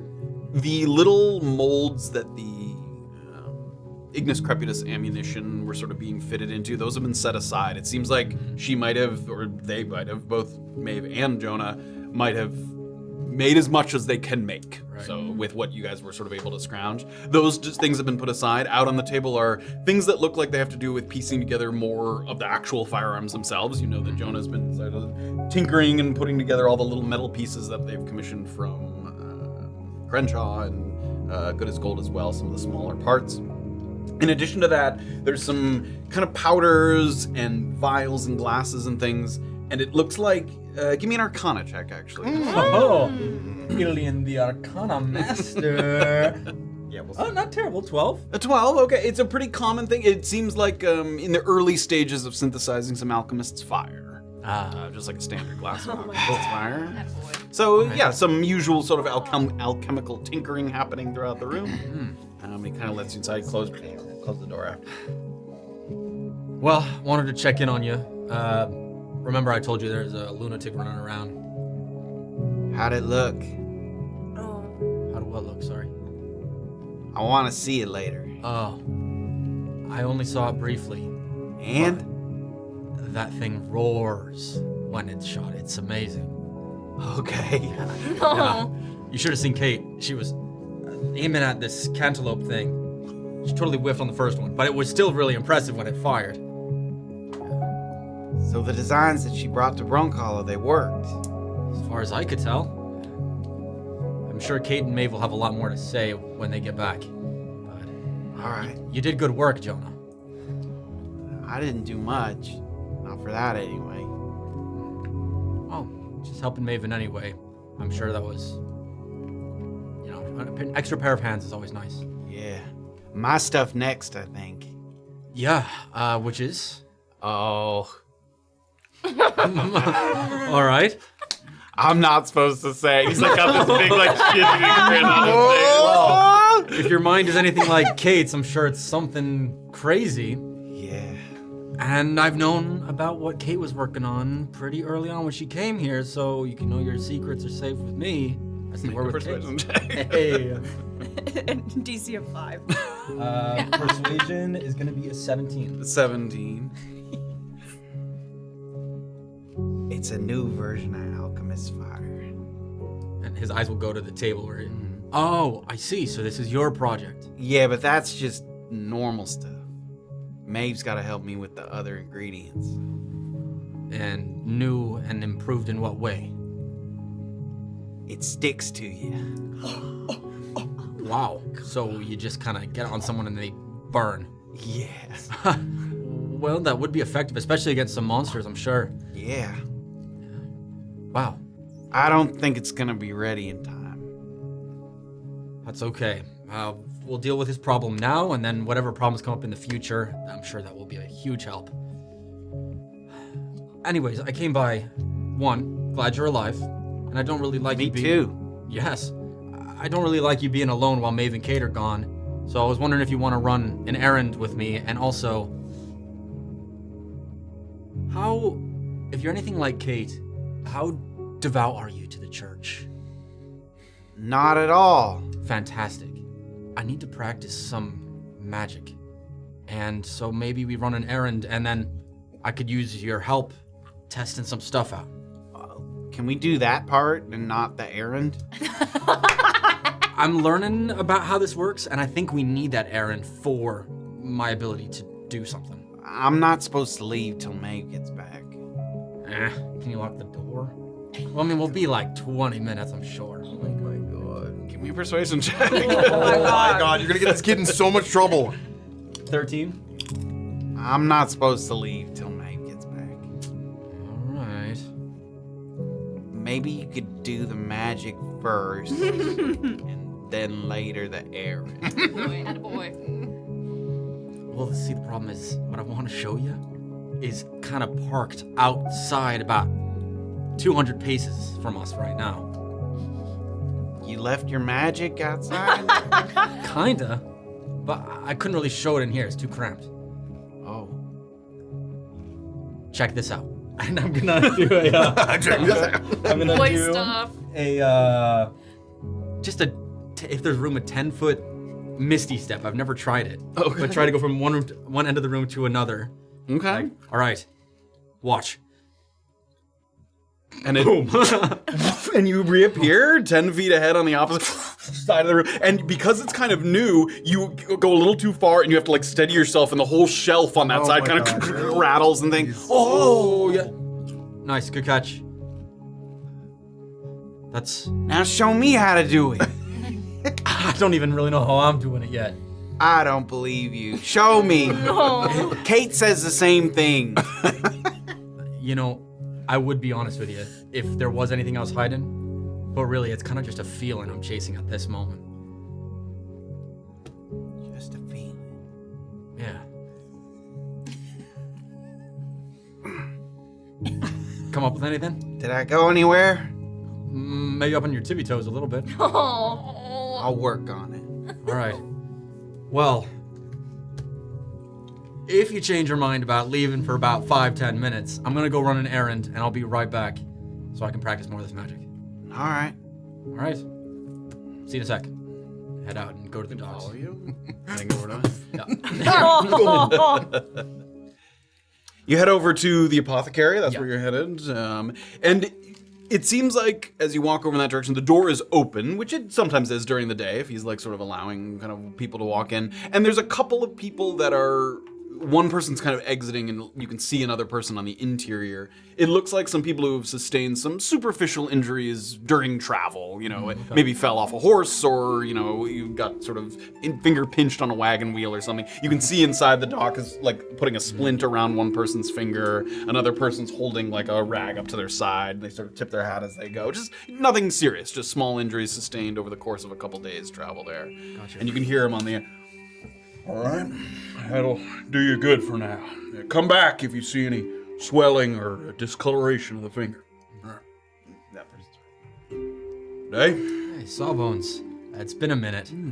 How have you been? Poor some days and great others. Today's a great day, so... I'm glad to hear that. Some sort of ailment I can help you with? No, I'm looking for a material, a licorice root. I don't know if you use that in any medicinal salves. I've got a bit of that on hand. Fantastic. Could I take a whole thing off? I really just need shavings, but if I could take a whole root, that could do me good for a while. It's not too hard to come by, and throw me 3 silver, you could take the whole root.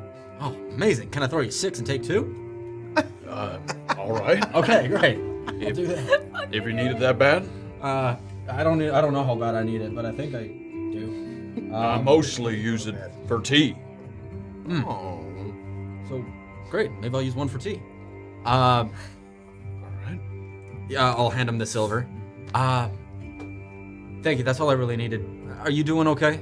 I'm fine. You haven't seen the hobgoblin fella around, have you? And the young woman he travels with? Unfortunately, they left earlier this morning, last night, somewhere around there. I was just wondering if that Landry fella that they brought was in a bad way. Yes. I haven't seen him around. I was wondering if he recovered all right. He left with them? Or No, they brought him here. Oh. And he recovered here at the apothecary. Yes, I remember them saying that. He left, and I haven't seen him since then. Unfortunately, not really me either. I thought maybe that, I can't remember if he returned with them or if he's staying in town or what, but I haven't seen him. Maybe that's a good sign. He's up and about doing whatever. I hope so. If you see him, just let him know that I wouldn't mind checking in on Mr. Beck when opportunity presents itself. Okay. Sawbones, if there was an important expedition that headed north and say we needed someone who could look after people who get hurt, are you able to leave town for very long and bring some stuff with you?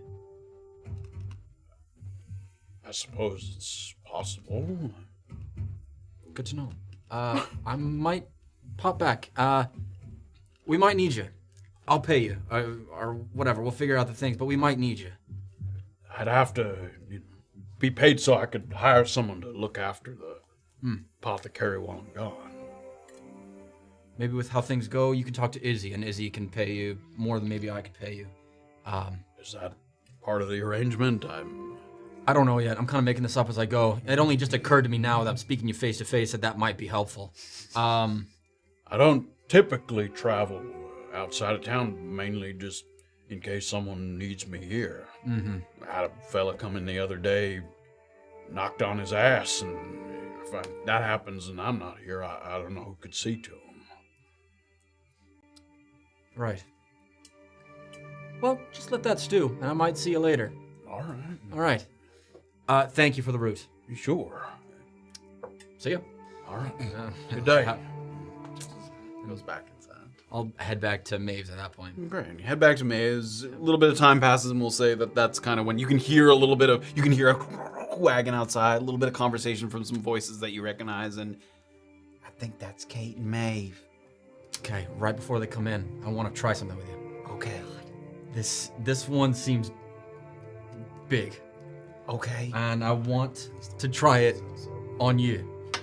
Okay? Is it a fireball? No. It's more like I think you'll be able to move extremely fast. So be careful and don't bump into anything. Let's try it. Okay. I'm gonna take the licorice shavings that I had gotten. I'm gonna cast haste on it. okay. And the door opens up, Kayt and Maeve kind of coming inside there, and whoa, hey, and Kayt, and he comes all the way up to you, sort of gives you a little hug there, and then around the table in the middle of the room. This is even better than I thought. And then I think, so it lasts for how long? Up to 1 minute. 1 minute, and then at the end of it, they're lethargic, aren't they? They wave of lethargy for the next Oh turn. my god. So he kind of runs around the room, and Maeve is coming in, and what the fuck? And then after a moment there, I'm gonna What did go. you do to my cousin? I didn't know that this part would happen. Did you do magic on my cousin? Yes. He's a minor. I know, but it was safe magic, I think. Put him down in the fucking corner where he's not gonna fall on top of something. Sure, I'll walk him over. Oh, good. All right. He enjoyed it. We'll talk about it later. Oh, wow, that was awesome. I'm gonna go, as he sits there, I'm gonna go over, whisper in his ear, and be like, "Remember, Jonah, all magic comes with a price. You think about that now. That's a good, valuable lesson." It was worth it. Oh no. Okay. I see that Jonah ignored my fucking orders to stay alone inside my home. That's my fault. I said that we were tight and you wouldn't be mad. Well, I'm glad you didn't fucking lie to him. Sorry. Sorry again. And Walks over to her. She closes the door and she walks over to a drawer there and This is the second one. You can see the glyph there on the side. And this, and she takes out a leather sort of strapped belt there. goes around the waist, or you can make it long enough that it'll fit over the shoulder. Kay is That's up to you. starts salivating and puts the guns down and straps the belt around. Sick. that's Turns around, flips around, opens the poncho with the guns. Is like, how do I look? that's pretty badass, Kayt. I feel pretty badass.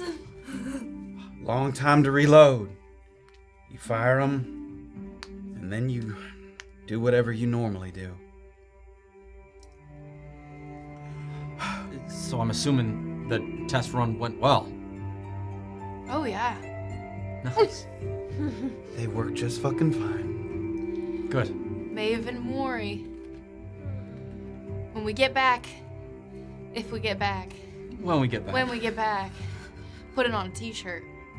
Maeve and Mori. Shirt. Or maybe like a hat or something, like a branded.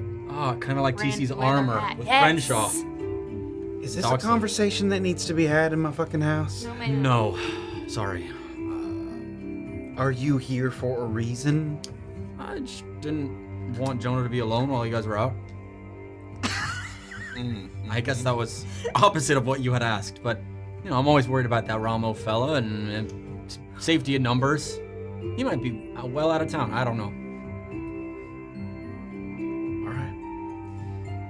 Can I see if I see? Do I see any of the workings of Jonah's project since Maeve mentioned to be? it doesn't look like you see some of the same things that Illien saw, but he has not started the process of like trying to make his fancy version of whatever. Yeah, like because you've seen some pieces of his notes. He showed them, and you're not like seeing him experimenting yet. They have not started that kind of process yet, and they're not that far along yet. I need to show Kayt how to operate the little sigil on the side of the firearm so that she can use it without me. Oh, great. Let's do it. Have a seat. Sit down. And she takes the thing and she shows you the glyph, and it's a sort of process. She sort of explains where you have to place it, little mutterings that you use, the way the latch kind of undoes. And this takes a little while, a little bit of time passes. And things. While that's happening, we're gonna go back out into the wilderness. All right. We're in a lesson. We're in a lesson. What did you do? Nothing Was there stuff in it? Nothing happened. Why is it Did under you the spill? table? What is that Do you need noise? to- Put it on the table! It's the owl. Oh, Jesus Christ.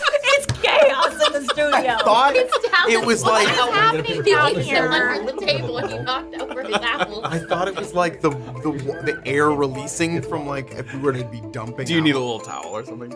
I don't want to. We're doing some crazy stuff. Do you want to get a towel? I'll get a towel. I don't know. I sorry, think it's Jordan. more than Tell me what I did. I'm so sorry. Oh. right now. It's only TC aiming across. Classic Illien and Maeve. Yeah. Just knocking stuff Knock over. some shit over. TC, from behind the sort of cover of this larger tree, some of the shrubbery, and with Annabel just behind, sort of steadying, keeping an eye, sort of making sure that if something happens, you're ready to go, or if something doesn't happen, that you're ready to kind of reset and try again. All right, we're gonna have you fire. I'm gonna write down. It's a difficult shot. I'm gonna write down the AC. We'll see if you meet the AC. All right. Why don't you wait for Jordan to do okay. whatever she's doing.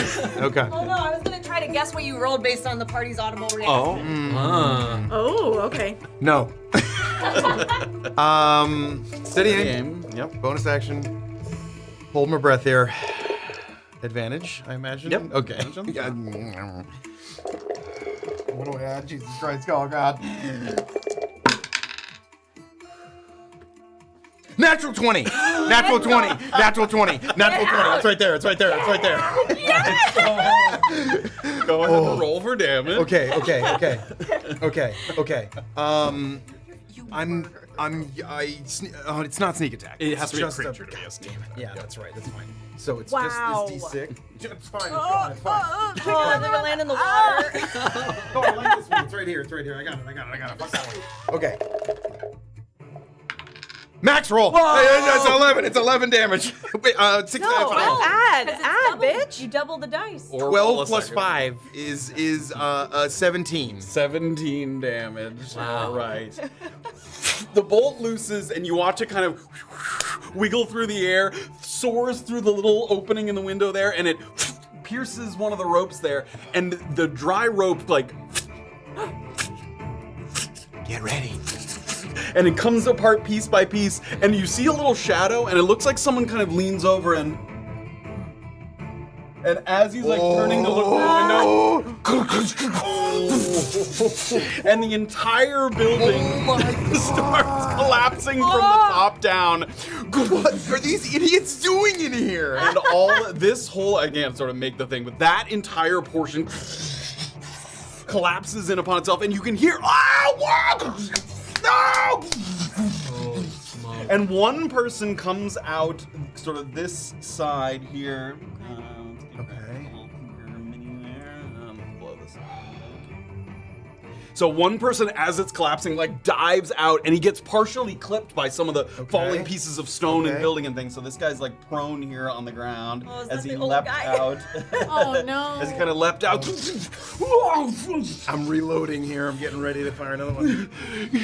Get Big Tiny! And he pulls himself up off his feet, and I need you guys to roll initiative for me. Tiny. Big Tiny. It's an owlbear. It's an owlbear. Big tiny. It better not be. Go ahead What was and the roll. written down AC? 25. Oh. Wow. So you needed what? Like a 16 or better, yeah. Okay. Natural 16 or whatever. Initiative. All right, here we go. Here we go. 12. Sorry. Clinkers are at 12. 12. Okay. Stop. Just hit me with your numbers. 3 units. 20. I got a 20. Okay. Annabelle. 6, and Kayt is she is 3. Oh my god. Okay. Yeah. That's good. Bad. 6 is. Yeah. And then 4, which you can't see yet, is Big Tiny. Big tiny. Oh, I can't wait. Great. Forgive me, Annabelle is 6 and Kayt is 3. Yeah. And 12 was the general. 12 is, as far as you can tell, only 2 clinkers didn't get Okay. collapsed, have the building collapse. Okay. The one that dove out, he's prone on the ground there, and then this guy who was like sort of peeking out in this direction, so he didn't get sort of smashed by the main building collapsing. Okay. But yeah, this whole building came falling down. Okay. Good shot. So it's TC, Clinkers, Annabelle, Big Tiny, and Kayt. All right, TC, you're up first. I mean, he's right in my sights here, so I'm gonna do the same thing. Now, am I, because it's now an am I an unseen attacker without having to like do a He hide doesn't action? know where you are. Okay. So he is prone, which range attacks have disadvantage on. So Yeah. at best you'll get a straight shot. You're not going to get it because it will cancel. And I certainly won't get a sneak attack. All right, but I could ready an action for when he stands up. Yep, you can. Everybody's where I'm going with this. Take a note of this. It's a good idea. This guy's So I will do that. Okay. And so with my bonus action, I'm already hidden. Yeah, we'll say you're hidden here. Yep. All right.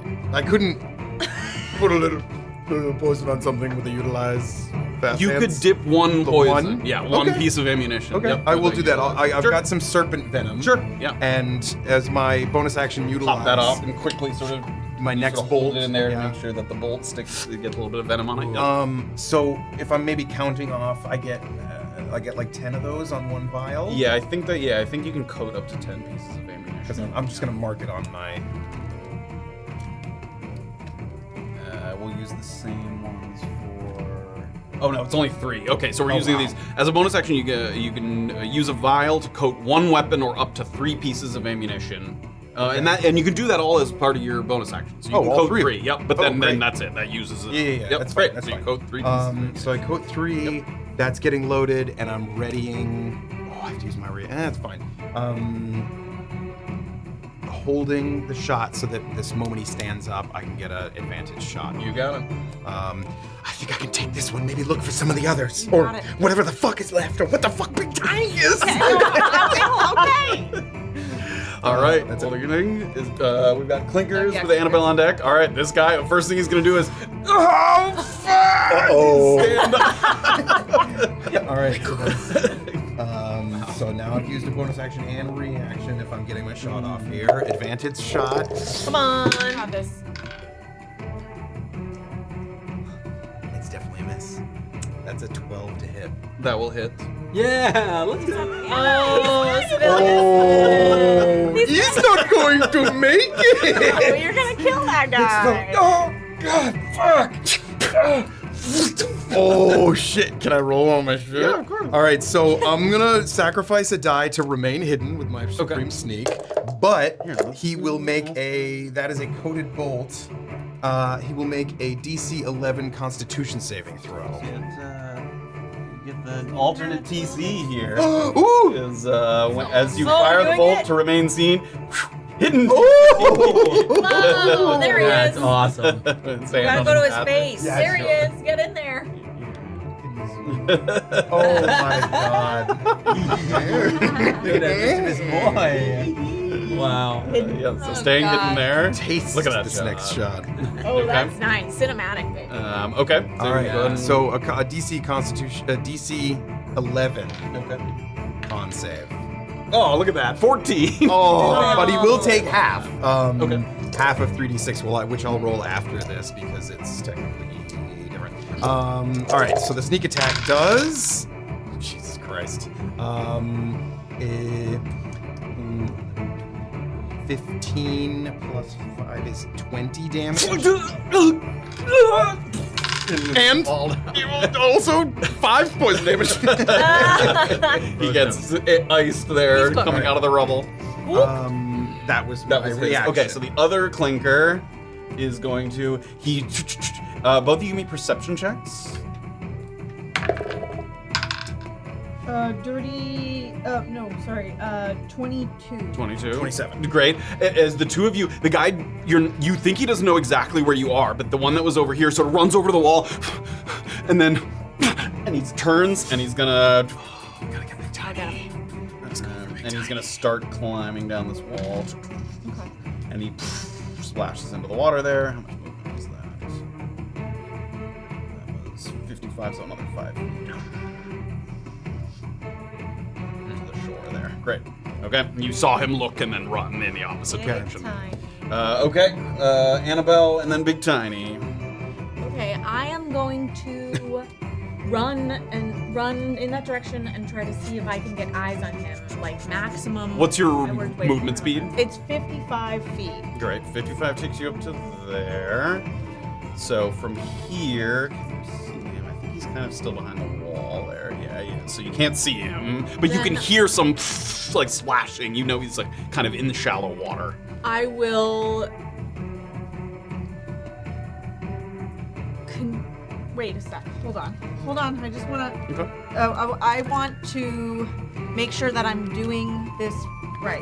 If I hold, I think Find Familiar is only a touch spell that you can act. It does have to be a touch with spell, them. yeah. Okay. A peck, if you will. So then. Well, she can cast a spell through. Through, Her, yeah. If it has to be touched. Okay. Heck distance. All good. I am going to run. I'm gonna dash to get eyes on him. 55. Yeah, And- I've dropped, obviously, Pass Without a Trace. Great. So you can hear him like splashing through the water there. You know that you're close to him. You can hear him. Great. Even though you can't exactly see him from where you are. Great. And I can't see him, so I can't Hunter's Mark him. That's it. Okay. Big Tiny. All right, TC. Annabelle can't see this because of where she's located, but emerging around the opposite side, you see Big Tiny. Oh! Who's kind of a chunky gentleman. And he comes out with a big kind of axe, kind of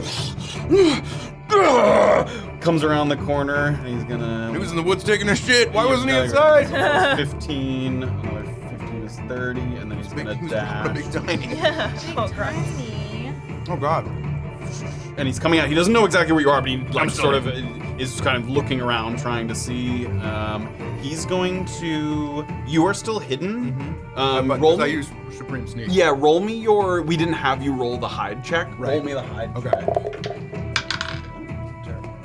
Oh, and I don't have Pass Without Trace anymore. Or did I when I? You don't have it. Right. Okay. Yeah.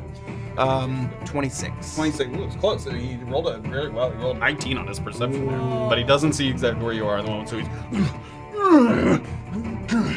standing there, and that's his turn there. Hecate, anything you want to do with Hecate? I think she's gonna take the dodge action on my Okay, shoulder. like with you there. Great. We won't have a separate one unless you want her to fly Have elsewhere. a line up with TC. TC and then the clinkers. Damn, I get to make another shot.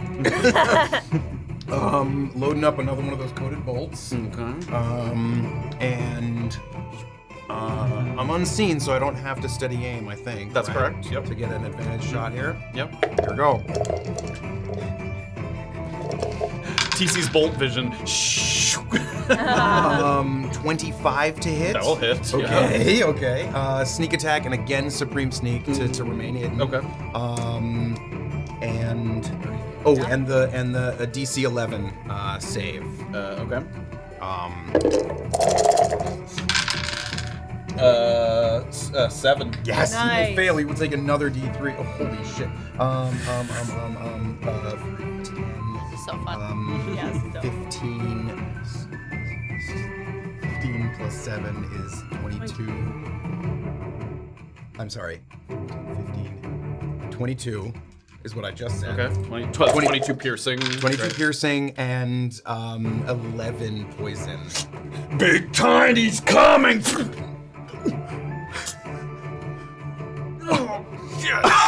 No way! You one-shotted Big Tiny? Wasted Big Tiny. Where's more of the Annabel? Let's find some more. Oh my god. I guess bonus action. Okay, first I'm gonna. Do I hear? I hear them running around. Do I hear or see anyone else? Not anyone else from this side that yet. Then I'm gonna use full movement, bonus action dash to kind of catch up with them. Okay. 30 and then 60. 30, 60. Yeah. Right. So you can hear TC sort of trying to catch up to you. That's it for me. All right, the clinkers. This guy is going to splash through the water here. You said they were clinkers. Yeah.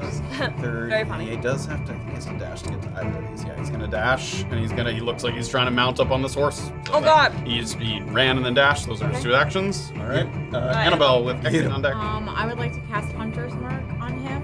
Great. What's the range on that? 60. So if I need to Yep, you're move- basically exactly 60 feet away. Oh, it's 90 actually. Oh, great. Yep, definitely within Okay, range. great. Bonus action, Hunter's Mark, and I would like to shoot him with my bow. You may. Oh god. Not another one. I know. 14. That will hit. Okay. He hasn't taken any damage, right? Not yet. Nope. Okay, then I'm just gonna roll my 2. That's so that is 13. 13. And I would like to shoot him again. Go ahead. That is 16. 16 will hit. Now I'm gonna Colossus Slayer him. That is the 12 plus 3 is 15. 15. Okay, not quite. Ooh, so right in there. I'm coming. And 2 arrows sticking out of the back. Oh, come on. how far away is he? 60 feet. I would like to run 55 feet towards him because then he'll be within. If he leaves, right, he'll be in melee range. Yep, So I can attack of opportunity. that is correct. Yep. Gorgeous. Hecate, Okay. Great. Anything you want Hecate to do? Other She's than just chilling? gonna dodge. Yeah. All right, TC. How far am I? Oh, if you're within melee of him, I get sneak attack. You go 30, which is still your movement, right? I guess. Well, ooh, can I see him from where I was? I guess. I think so. We can take a look there. No. Okay. Yeah. 30 feet. Oh, I guess. Sorry. If I go to kind of the edge of the wall, could I possibly get like a hide action in from him? Because I imagine I'm not unseen right now. You are not unseen right now. So- Let me just measure. Yeah. So you want to go like up I'm here, gonna go 30. I'm and then bonus action. bonus hide. action hide. Okay. 24. Great. And then I will take my advantage shot on You him. may do so. Nice. Final of the bolts, the coated bolts. Okay. Oh yeah. That is a 24 to hit. That'll hit. I'm gonna not do the supreme sneak. I'm gonna go for the full fucking damage, 11 DC. Go ahead. You literally can't. You're rolling more dice than he has hit points. Hey, God. anything can happen. Anything can happen. Yeah. TC I rolled a -3. TC runs up to the side of the building and does like a side-along slide and takes a deep breath. Annabel, move. And the last thing you hear is the person's like getting up to puts one foot in sort of the strap there on the horse, pulls up, and he's like, I'm gonna make it. And it whizzes by my ear and Wow. Oof. sad. Wow. That is Damn. fair. You You guys guys. just murdered a bunch of people. That was so. I did a lot of damage. Yeah. Why is this amazing? Um, I don't like it. Super sneaky. Can I loot this body right in front of me? You can take a little loot around. try Yes. to, a quick question. Yeah, Amongst us, Yes. do we want to make this look like an accident? Do we want to pull the bolts out, put them in the basement, think- or do we leave carved into their chest?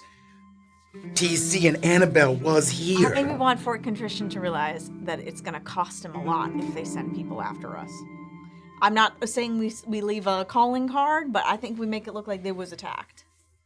All right. Then yeah, let's see what they've got. Among them, in total again, all the people that you can sort of access is 56 gold. Oh. Again, really basic weapons and armor. Nothing that looks like it would fetch a pretty price. I mean, you could grab a couple of random things, but they're not terribly valuable. And another note. Ooh. Oh, no Love it, potions or nothing. No potions. Losers. Damn. Again, they weren't here to fight. Yeah. They were here to gather information. Okay. Anything good? Yeah, it says no escalation or direct confrontation. Observe, monitor, and shadow, nothing more. If you get the sense your targets are preparing to leave town, send a rider immediately to FCI, and an appropriate determination will be made whether or not to dispatch ERU. That's the emergency response group, right? That's what they was called? That sounds The about half-elf, in particular, is considered extremely dangerous. That's not. Oh, geez. Do not engage without prior authorization. Warden Origander would like to remind us that the People's Ministry faith. I'm sorry. Hold on. I'm stroking out. I'm just really excited. He called. Save me that for dangerous. later. Okay, Warden Origander would like to remind us all that the People's Ministry's faith in our operation hangs by a thread. Perform to the best of your ability and hold firm to your righteous ideals. If the trail runs dry, we will make contact soon with further instructions. Dry as it gets, I guess. I think we did pretty good. Who the fuck was Big Tiny? I don't know. You but made quick work of him. He fell pretty.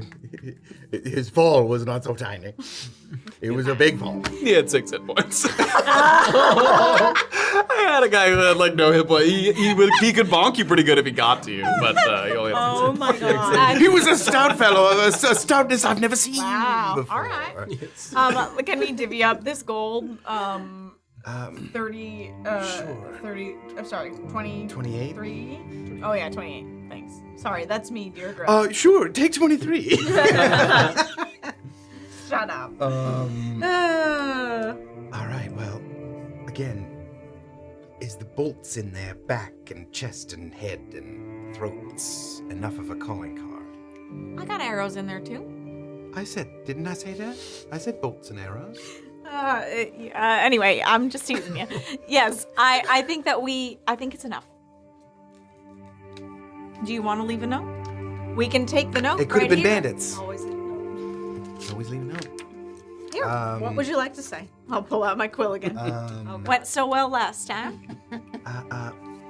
Scratch off everything on one side and on the back side. Something to the effect of, Both of them are extremely dangerous. that's good. That's good. Oh, Unclear, which is the most dangerous. I wouldn't say that. Hugs and kisses. No, best steer clear completely. Find your faith elsewhere. I like it. Yes. Best steer clear completely. Find your faith. Yes. I think we lost it a little at the end. You're close. You're close. I believe in you. Lost what? Find your faith elsewhere. You're sure that's why we want to finish it? I'm sorry. I'll take notes. What do you? Righteous ideals will only get you so far. And may get you underground. This is like And also, you suck. Sit on it and rotate. Yeah, yeah. Don't sit on and rotate. Warden. P.S. If you speak to the warden, tell him I'm still waiting for my money. The gold is still forthcoming. And until I receive it, sit on it and rotate. Continue. I said XO T and A.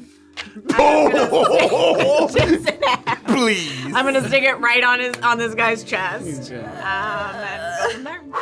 Oh my god. Now, I suppose the next question is, was this only half, and of the other half, the ones that we left behind, Might be. do we, hope that the changing of the guard is before we head out, and that, If we spot him in town, I think maybe we try to confront him. as in, I know what you're up to, and you better go, retreat to your little stone house, and then that'll get him, that'll spook him. Maybe. We got time to decide on our walk back to town. All right, How's that?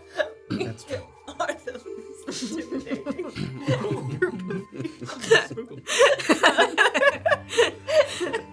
I just worry that even after mercilessly killing these half a dozen folks, that the rest of them in town might still report us. We want them to come back here before they see us leave town. I think that is good, yeah. Okay. Whew. So, in a sense, I guess we have to talk about the large group, but that would mean that I would want to leave later than earlier. As in tomorrow morning rather than tonight. Okay. But we'll see. Sure. Yeah, that makes sense to me. We'll see. I need to be able to prepare different spells in the downwheel, so I'm okay with a long rest, but So it's your you fault. and I are aligned. Sure, JC. You can blame me. Well done. Good shooting. Yeah, same to you. All right. Carefully, slowly back, quietly. Yes. Start to work your way back, retracing your steps along the way. pivot around. Doxley, where were you headed after the Merc Hall there? Doc is just standing in the thoroughfare looking down towards Izzy's. Just... The hallway extends. Yeah. The like Hitchcock effect. Yeah. Alright. Put it off long enough, so if you just take one step, just here we go. 1, 2, 3, and here we go, and 1, 2. 1, 2, 3, here we go. Okay. She starts walking. She'll walk to Izzy's. You're a little disheartened when you poke your head into Narvos CNC, weaving your way through the thoroughfare, and you arrive there. She's not there. You arrive to find that it's as busy as you've ever seen it. Oh. With so much going on, you don't want to keep bouncing around town, kind of chasing people down. A little tedious, you wait for an opening to converse with somebody. The flurry of activity seems in part tied to the slew of new arrivals. People either writing to inform friends and family that they made it safely to Brunkhollow, or perhaps picking up parcels that they had sent in advance. So there's quite a lot of people in here, way more than usual.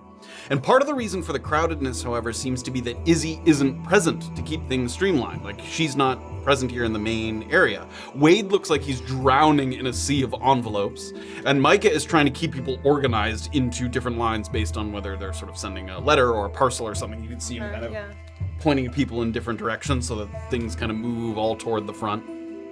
It's not going as smoothly as they'd like, and Wade in particular looks like he's about to strangle somebody or throw them out into the street. But after separating two customers that are arguing over who is in line first, Micah does notice you sort of standing at the entrance there, and he motions with his thumb in kind of a northwestern direction. And he makes a gesture like he's whipping some reins. Oh, okay. And you get the impression that he might be referring to the stables. Yeah. Not Bernard's boarding, this Izzy's stables, which you've been to before. Right, the direction that he points to is northward, so Bernard's would be the other Right. direction. So yeah, he sort of points around the corner.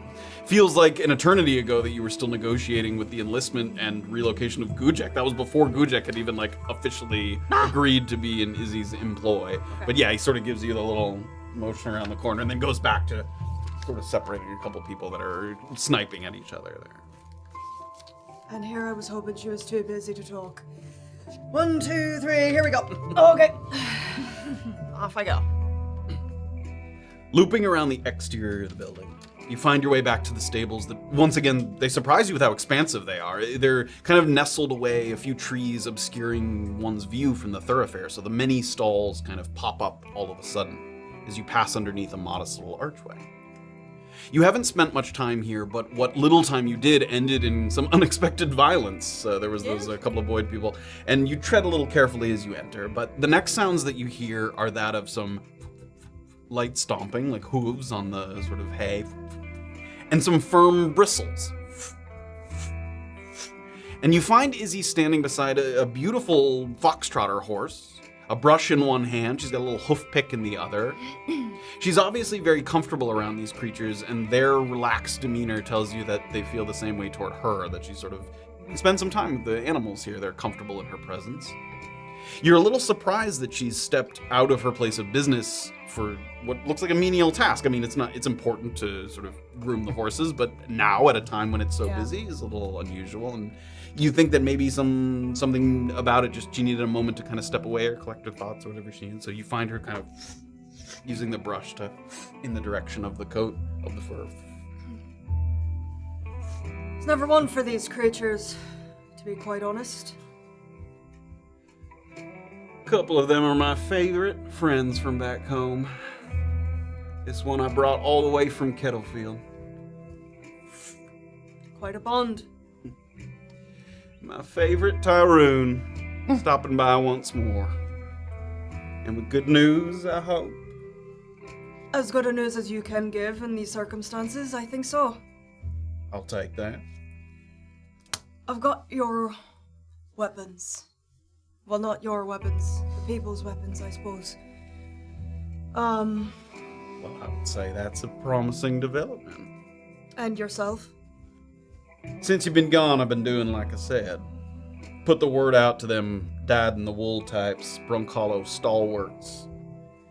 I'd say I got about 30 swords that you can count on. I ain't done just yet, but like I said, our investment in them will only strengthen our bond and resolve, so if I can tell them what we've got for them, I might be able to get you a few more. So what exactly do we have in the way of weapons?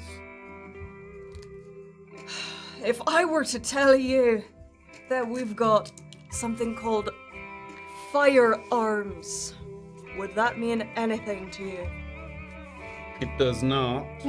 Is this a weapon that is magical in nature? Because I don't know if these folk know how to use something like that. I heard it advertised as anyone can kill with it. So a sword of some kind? How does one describe one of these things? You know how crossbows got a little arrow, bolt? I've never been one to use them. I think they call it a bolt, yeah. Excellent. Well, it's similar in shape, but it shoots out this little bowl, and it's deadly. It just shoots it, and it penetrates. I don't know how to describe it. It's like a you're gonna just have to see it, but it's similar to a crossbow, but you don't need any sort of expertise to wield it. They do a lot of damage. It's a terrifying sound that they emit as well, so hopefully it scares the shite out of some people as well. And this is... Now, I've been to a couple places, and I've seen some blacksmiths show me weapons of their own design that I ain't seen before. Is this something of your design? Are you going to explain to them how to use it? Or it will come natural? It won't come natural. There are a couple of steps that you need to do to prepare the weapon, but I might let the Mori member of our group sort of get everybody up to speed on it. It's Something of her design. her family. Does the name Mori mean anything to you? I've heard the name before. She's the one that's gonna bring it back around to what it was, I suppose. I see. All right. So, how exactly do you see this playing out? I mean, are they following you? Are they meeting you somewhere? You got a position you need my men to hold? The simpler and more direct you can be, the better. In my experience, you lose good folk to simple waywardness or squabbling amongst themselves, but a set of actionable orders goes a long way. What I'm thinking is that my companions and I march forward as soon as possible. I don't know if we can wait for a full militia to ready themselves, arm themselves, get familiar with the weapon. We'll travel faster and get to where we need faster when we don't have 30 men following behind. So I don't disagree on any particular point, so they're meeting you somewhere. yes, and I've touched base with some folks over at the Merc Hall that seem to really know the downwield almost as well as Niall. It's fascinating. I've got Them sort of short little fellas. Yeah, those attractive fellas, yeah. So, I've got this location that I think will provide the folks with good cover. They've described it as a series of very small, like, cracks and tunnels in these very rocky areas up north. Somewhere up near where we was thinking about New Brunkhollow. Yes, and she'll pull out her maps and sort of describe it. General vicinity. Mostly south and a little east of those lakes. A little further off from where we said, but yeah. I think if that's not the location, the point of interest right there, that's at least going to be in the way of who else is trying to get there. So what do they do once they get there? They wait to see you? I would say they hunker down, and if we don't get there before, let's just say that demi-hag does,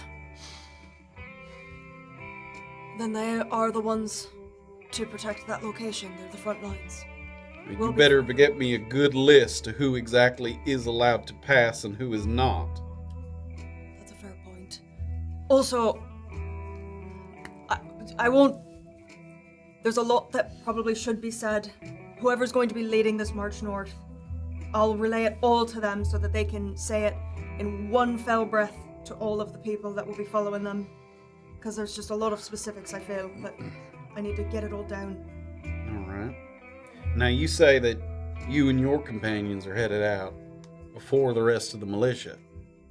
So Kayt ain't gonna be the one showing them how to use it. Who is? I'm hoping she has time to get another person up to speed. It's merely a couple of steps to prepare this thing. So it's not gonna be, like a full course or anything. All right. Doxley's like making mental notes. Can't someone to train? All right. I enlisted Gujek to start production on whatever battle brews he can get his hands on short notice. Healing, vitality, resistance, water breathing, anything he can make with what he's already got in stock. I don't know how much of that's going to be done before you depart, so I'll give what I can to our recruits and they'll take them with them. Whatever they got left, they can hand off to you when they see you. I like the sound of that. Will he have already made some of those brews that I know we were planning on using for new Brunkhollow's security? I think he's got a couple, yeah. Because if the folks guarding that area encounter one of those beasts, and if they can control it, then they've got another obstacle before anybody reaches them. I like the sound of that. You want them in your possession, or the people coming up behind you? I want to protect those people. They'll have that weapon, but they might not have much else, so maybe giving it to them. So that's the plan. I'd say that's a good start. Right. I've got plans. I was gonna go and meet Bison as we departed. I think it's going to be either late tonight or tomorrow morning. And ask Bison then. Good fucking luck with that. Not because I don't believe he's invested in Brunkhollow, but he left town with some sour grapes is what I'm saying. I don't really blame him. And you had an understanding of where he might be, correct? That's right, Chittering Ridge. Chittering Ridge. All right.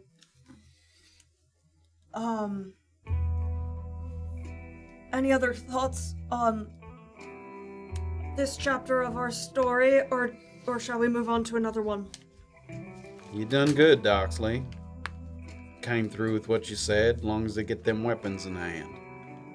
These people that I'm handing over to you, they're good people. But they're people who've gone through the gate. People who can't go back, mostly. So they'll fight for you. Make sure you give them the tools to do so. I will. You show leadership, they'll respond in kind. All right. What will you be occupying yourself with in Brunkhollow while we make this trek? I'm curious if there's anything that we can do here. What would you like me to do? Is there something I can help with? Otherwise, I'll just keep trying to get people to go up there till you tell me otherwise. There might be, actually. It sort of brings me to the next chapter of our story together. I found Niall. That sounds like good news, but your face don't seem that way. Exactly. Niall was absconded in the night and put down into one of Bison's old abandoned mines with a dozen or so of Bison's Godwine thunder pickaxes dangling above his head. That's like 5 minutes from here. Why don't we just send someone to go get him? Because if anybody tries to get past all of these strings, and it's like a obstacle course down there. Between the two of us, we must know somebody that has the requisite experience for such a task. I agree, but how do you feel about throwing down 2 people to attempt this thing and failing? I've already asked Gujek if he knows of any way to make them inert. He might be working on something, maybe after he's done with the buffet of ingredients that we've asked him for. Niall's been a good source of information through all this. I'd hate to lose what he brings to the table. Well, how patient are we? How patient can we be?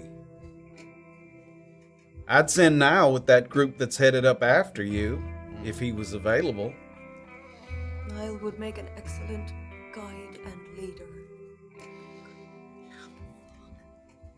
I didn't consider that. He basically gave me the opportunity to just leave him there for a couple of days until I get back. Well, I don't know exactly. I didn't see it for myself. I'm just saying, is the risk worth the possible reward of having Niall take them up north? I'll have to consider that, Izzy. I don't know the answer. All right. And you say Gujek's working on something, so I should check in with him after you're gone. I don't know if he's actively working on it, but it's in his ear. Should I put it further in his ear? Yeah. All right. So, that's where Niall is. Don't look so down, Doxley. You're marching off to glory, sounds You're like. right. I should be. Should be banging the drums. All right. That's all the news that I've got, I believe. All right.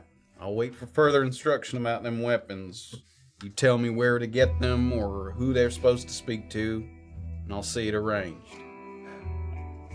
If you don't find me at C&C, drop a note with Wade or Micah. They'll get it to me. Are we starting to work well together, or is it just me? I think we always work well together. I knew that when you showed up the first time. I'm a little hesitant, as you can understand, partnering. All right.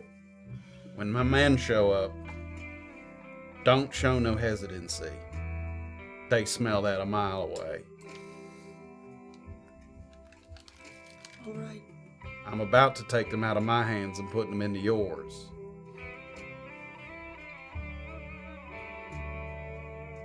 Let the battle begin. All right, Izzy, I'll leave you to your friends. Good luck getting ready. Stop by Gujek's when you get a moment. See what he's got for you. All right.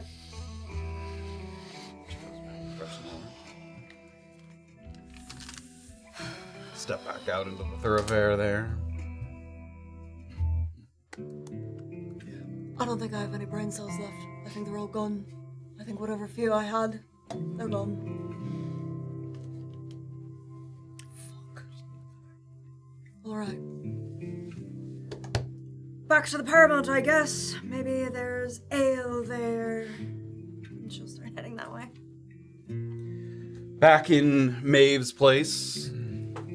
More tinkering, quiet whispering between Kayt and Maeve as she shows her the mechanics of the gun. So about an hour goes by. So you get tuned to one of them. Okay. You're able to fully attune to one of them, so you're able to reload that one on your own. And she shows you how to do it so that you can do it on your own. She doesn't have to, you just need to find another hour somewhere. It takes an hour to attune, so you need to find another hour to attune to the second one. And what it does is when you sort of place your thumb on it, you can hear like a little click, and it releases like a little pin in the barrel that allows you to load the capsule. Now, you have to be holding your thumb to the glyph, and when you release it, the pin comes back up. So you can't, like, hand it to someone else to reload. I mean, you can hold it and someone else can do it, but you have to be holding it. It only responds to a person that it's attuned to. It can only be attuned to one person at a time. Only one person at a time, that's correct, yeah. Are all of these going to attune to their... No. Nope. This just... She only did a couple ones. Again, the glyph is sort of magical in nature, and she did a couple of those to make sure that the first operational ones didn't fall into the wrong hands. But the ones that are being handed to whatever soldiers you recruit, those will just be operational to anyone. But there are none of those yet. None. The other ones need to be modified. Yeah, not a single one. Yeah, not a single. These are the only two operational ones currently. Great. And I can give you... No. You have the second one now, so I'll give you the second. Wow. You crazy. Girl. You crazy girl. Bang, bang. Wow. They're so cute. They say Maeve and Mori. Wow. Wow. My pew-pews. You'll have to find some time on your own to work on the other one, but it should be easy after you got that one down. Yes, thank you. In the meantime, I think since this took so long, the first 20 minutes in, it's like, oh, cool. And then after that, probably went to go see Jonah and was like, so this project you're working on, if you need any materials, what would you need if I'm out and about? I don't know yet. I couldn't read it.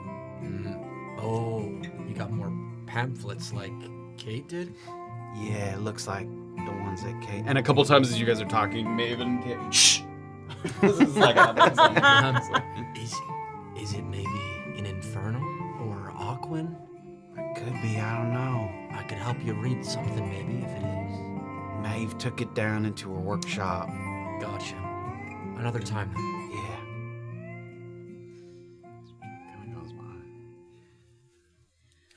All right. You got what you needed. I'll wait to hear from Doxley or whoever, maybe you, about who I'm supposed to hand off the others to once they're working, which they ain't yet. Yep, and looking at Jonah as well, I'll be sure to stop by before we leave. Just in case we don't come back. We're coming back. Okay, yeah. I mean, I'm going with you. Jonah, you are most certainly not going with me. What'd you bring me here for? For this! I We pulled made the guns this. back out. Yeah, we got them. So What about your thing? that ain't gonna be ready in time. Exactly why you have to stay here and work on it, so it's ready the next time.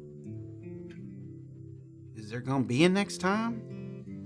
Jonah, we're doing all this so that your future is protected. That mind. That's gotta stay intact. Both of you give me or persuasion checks. I was like, what's he hiding? Yeah, he's holding a gun behind his back. 21. Oh. I got a 9. Oh, I thought. Sorry. Sort of solemnly nods a little bit, and you like out of the corner of both of your eyes, you look over and see Maeve like laying up. I'm gonna take the firearm out and walk up to him and be like, what does this say on it? It says Maeve and Mori on it. So if I don't come back, who's gonna hold up half of this? I guess me. Our family needs you. That's the whole reason I came here the first time. Alright. But you gotta come back so I can get it. Otherwise, I gotta go out and fetch it. Remember what they called me at school? Glory K. Mori. I intend on living up to that name. Alright. I'm gonna stop by before we leave. I'm gonna squeeze his shoulder. Can we do our handshake? Called you some other things too. Okay. Watch it. Y'all can take your fucking leave. Kay's gonna have like a big dramatic inhale and a big dramatic exhale. Like there's so much that she wants to say, but she's gonna save it 'cause she wants to come back before they leave. Also, just a quick look around. There's no like photos around that I've never Paintings? noticed. Give me a perception check. Definitely not any like obvious out on the walls or anything. Good question. 28. 28. There's no like paintings or portraits that you can see immediately, but there is, you notice, a trunk in the back corner of the room that you hadn't really noticed before, and it looks like a traveling suitcase. It's like a leather strap trunk, whereas most of the stuff in here is very like glass and metal, like professional, like working items. The trunk seems like personal effects, like maybe when she first came over or, into Brunkhollow, and she kind of shoved everything into a little trunk in the corner there. Like this space is very much set up as more of a workspace than a personal space, but there, you see a trunk in the back there that might contain some personal. I walk over, I open it. Is she facing a wall, lighting her cigarette? No. Okay, that's fine. I will leave. Jonah, like, I have Illien go. I'm gonna look at Jonah. I'm gonna look at Jonah. I'm gonna look at the box. I'm gonna look back at Jonah. I'm gonna look back at the chest. Give me a stealth check. Okay. You're gonna get him in trouble. Poor Jonah. Well, that was a 2, so it's gonna be an 11. And Maeve.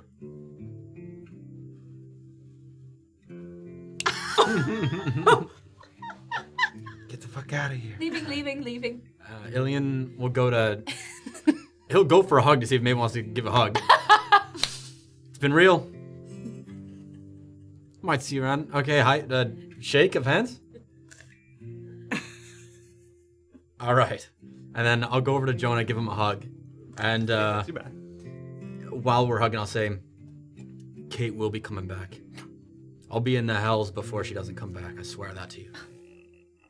All right, and then he'll let him go. Grab him by the shoulders. Keep working. Ready? Ready. All right. Is that outside? When we step out, and You get step outside sort of knowing that this might be the last, like, sort of mission-based meeting with Maeve. Like, you might say goodbye to her before you leave. This might not be the last literal exchange, but you've sort of completed your, sort of quest here with Maeve. You sort of finished, tied off that end there. You step out into the busy thoroughfare, sort of thinking about that. Remember our first meeting with Maeve? I tried to block it out. Yeah. We've come a long way. Yeah. I hope we come back. We'll be fine. I was really hoping that I could convince Maeve to come with us because back with these things, she was really helpful. We ran into a little trouble, got a little target practice in. I'm sorry. What? There was clearly some experiences she's had that it wasn't even worth asking. She can't be around for something like what we're going into. So Well, if it's anything like what the professor of the wastes told me, sounds like she had a couple harrowing experiences out there, losing some people. She was a seamstress when she first came to Brunkhollow. I don't know what happened between now and her alchemy, but do you know how long ago that was? it must have been 9 months, close to a year. I don't know exactly when, but That's fairly recent. Brunkhollow's fairly recent. Yeah, it's true. Do you know anything about the people that she lost? No.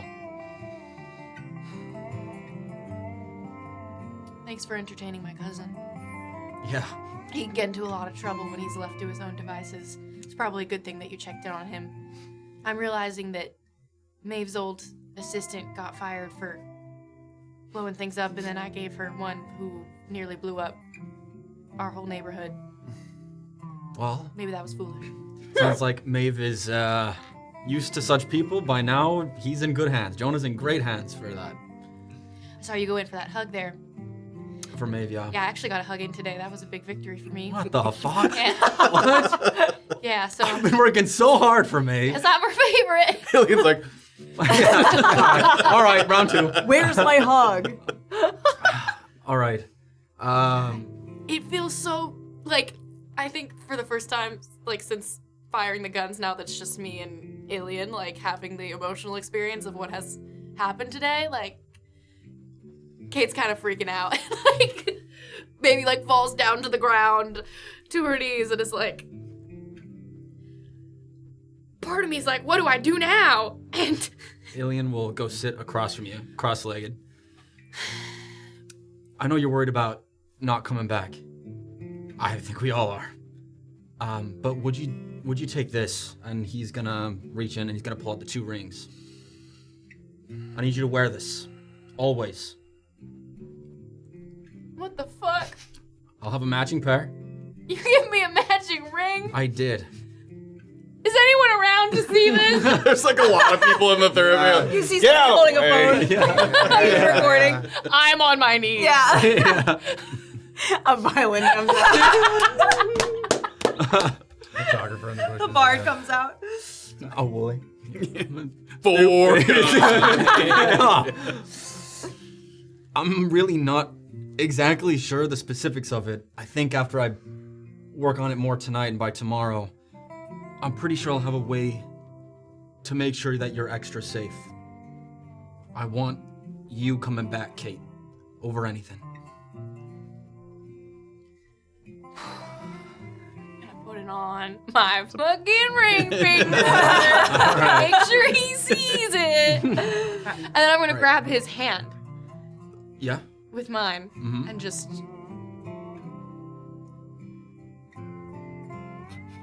let go. No, I'm making eye contact. Well, I still have probably an hour or two until the Monteros are gonna pull up, and I have nothing else to do. So shall we go see what everyone else has accomplished? I need to talk to Daphne. You want to come with me? Sure. I'm gonna grab his hand and start walking to the Brunkhollow, but we're holding hands now. All right. You said we were holding hands. You can't take it back.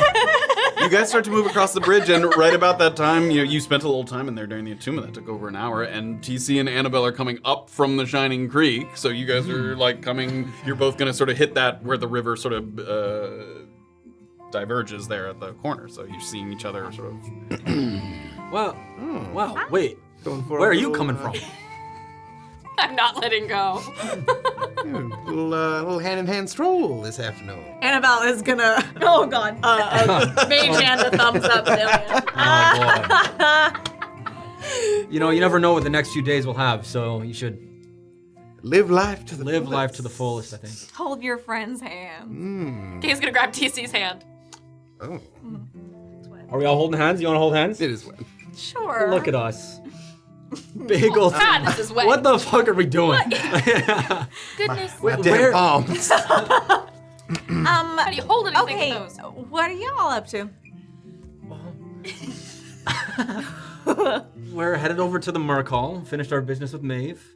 What have you guys been up to? Finished our business with Maeve. Kate just falls off. Let's go. It's gonna be okay. Oh, I hope I see her again. Everything, I think, Oh my goodness. is Maeve her is again. still on two legs. She's doing For great. now. She's doing Oh, great. stop. Excellent. She'll be fine. She ain't coming with us. Kate's just hands on the guns under the poncho, like a safety blanket. Oh man! Never gonna see you. TZ, give me a perception. Jesus. Oh, come on. 21. Oh my god, I hate you. As you guys are talking in the thoroughfare here, you see someone coming across the bridge, and they're holding something in their hand. And this person you think is maybe one of like Izzy's. It's not Micah or Wade, her main sort of two people, but someone you've seen around Narvo CNC. So like maybe one of her couriers or one of her sort of people who drives the wagons or whatever. And they have something in their hand, like a piece of paper, and they're looking, and they sort of catch sight of you. And they sort of come over. Conspicuous enough that it's Yeah, not I mean, like no, they're the- walking like yeah, directly yeah. up to you. TC, right? Who's asking? Fella came up to the courier's office, and I told him he could bring the letter inside, but he paid me a little something extra to see to. He gave me a description, and I said, I think I've seen that fella around. Got it. Thank you. Who might you be? Daryl, and nothing required. He already paid for it and everything. So, Thank you, Daryl. yeah, don't tell Izzy that I, didn't go through the office, but course. the man seemed like Could you describe the man? he does describe the man. It sounds a little bit like Byron Beck from the prison. Oh my God. Sort of an older gentleman, sort of a little more dressed up than you might see normally around. Thank you. Sure. You can see he turns around and he seems a little confused. Like it seems like whoever sort of came to speak with him, did so a little desperately, or like was like, please deliver this letter. So helped him out, even though that normally isn't his course of action. Forgive me. Yeah. Hope everything's good. Kate's also gonna pull the note that she got out of her pocket. Sure. Everybody's got notes. Yeah, you got a delivery too. I don't got a note. I don't got a note either. All right. Well, not from recent. Got a couple letters. I got a couple letters but too. just not from today. Yeah, not from today. What's wrong? Look who's seen a ghost. Someone I should speak to. Is this someone we know? Is it the cleric? Is it? I was gonna say, is it about? Not capital S someone. Okay. Lowercase s. Okay. I'll tell you where he's from. But know that I trust him. He's the reason that we were able to... He's an old family friend. He was the one that led us to that wall underneath, on the opposite side of the Nightingale. I don't even think he knew what he was sharing. Okay, that was my next question. No, but Is I should he see him. alright? I should see him before I leave. Does he need help? I think he just wants to share. I should go see him. Okay. Alone. Okay. Trust you. Do you want to tell us if we should come fetch you? Where No. It's all right. Does that really seem like he's okay and like that's the truth? Give me an insight check. But I mean, yeah. I mean, I'll see if you can kind of glean anything in particular. That is a 24. A 24. Just mainly that you don't think that TC's sort of worried about his safety, but you pick up on just sort of, you definitely did not expect to hear from him, and that, Sure. you know, whatever the contents of the letter are, that, you know, something concerning about that. So yeah, that seems honest and truthful. Do you want to read, if you're not reading it for the group, but read it for the stream? I write to I write to you in hopes that someone will get this into your hand, my boy. I've been hearing so many terrible things, and I think we should talk at the earliest possible opportunity. Please, if you can spare a moment for an old friend, pay a visit to a gnomish gentleman named Oslo, who will love that you're coming, who lives in Brunkhollow, and tell him the following. A code. I promise you, boy. I take pleasure in you, boy.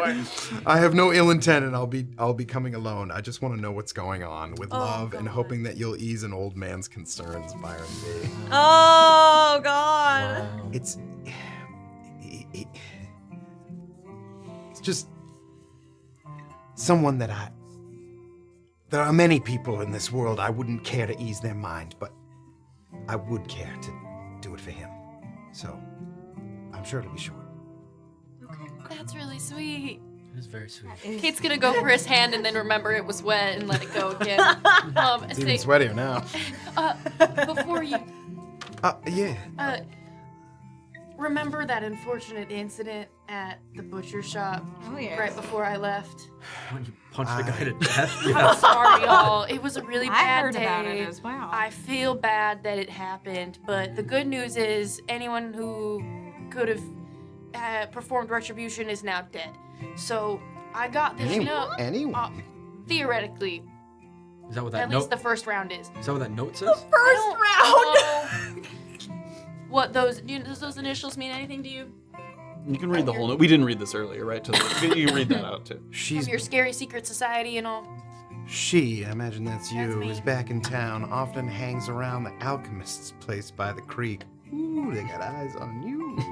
Maybe you can find time for a bit of chest ink. Retribution. Your brother deserved better, and so did Court. I'm a man who stands by his allies, unlike some others. Don't forget it.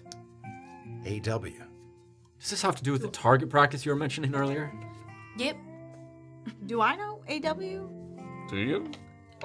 Oh! Again, those are just letters, so like, if you don't remember someone specifically... Yeah, I was the gentleman that got me in the alley and then mentioned somebody else. I just can't remember the names off the top of my head, but I can find them. Yeah, I mean, again, it's not like critical information, so if you remember, if you don't, you know. Okay. Not off the top of my head, but I mean, this is. Your brother deserved better. Someone local who reached out to these people to tell them what you did. Chest ink is revenge? Mm-hmm. Exactly. What's the point of having a secret code if I can determine it from context clues? Well, it's more complicated. It's than also that, but to yeah. give a sense of. It can signal that you're in the inn. There's lots of Exactly. reasons for it. I can't. It also believe we even told you changes that. constantly. I mean, we aren't changing it because, you know, Right. that would be difficult, but Thieves' Cant is always evolving, and like what one thing meant before changes. Like Arlo. Arlo. AW. That's an A. He's the guy who's trying to kill Daphne. Kill Daphne.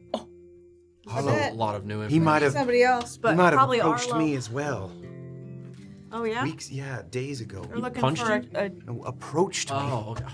This is crazy. He punched me. I don't know what's going on. Well, good thing I'm going to talk to Daphne now. Tell her to keep an eye out for Arlo, I guess. Jeez. Okay. Well, I hope, aside from that, you visiting is going to be nice. I hope you had an eventful couple hours. You got a lot done. We got a lot done, actually. I think we did get a lot Yeah, we got a lot done. Yeah. Okay. I'm gonna go and study some spells, so I might see y'all later. Sure. We're like in the middle of the thoroughfare right now? Kind of, yeah. You're like by the river, like just over the bridge. You're like near the Merkel. You Okay. met each other on the opposite end of the bridge. Yeah. Okay, I'm gonna lean into TC and pat him on the shoulder and be like, underneath my poncho, right now, I got something you're really gonna like. I meet eyes with Doxley like, All the way across the barrel. oh, you're not here, fuck! Okay, damn it. DC looks over at Paramount and Doxley in the window.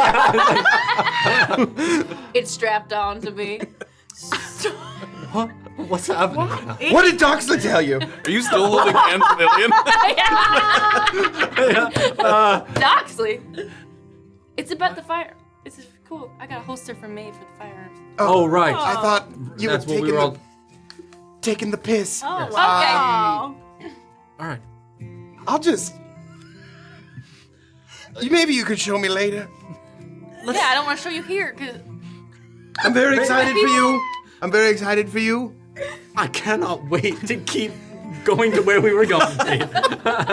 Yeah, me too. I think it is my time, Big. Shall we meet up tonight to go over the plan? I will be at the Paramount. Come and Alright. find me if we have any other business. Great, I'll head there after I talk to Daphne. All right.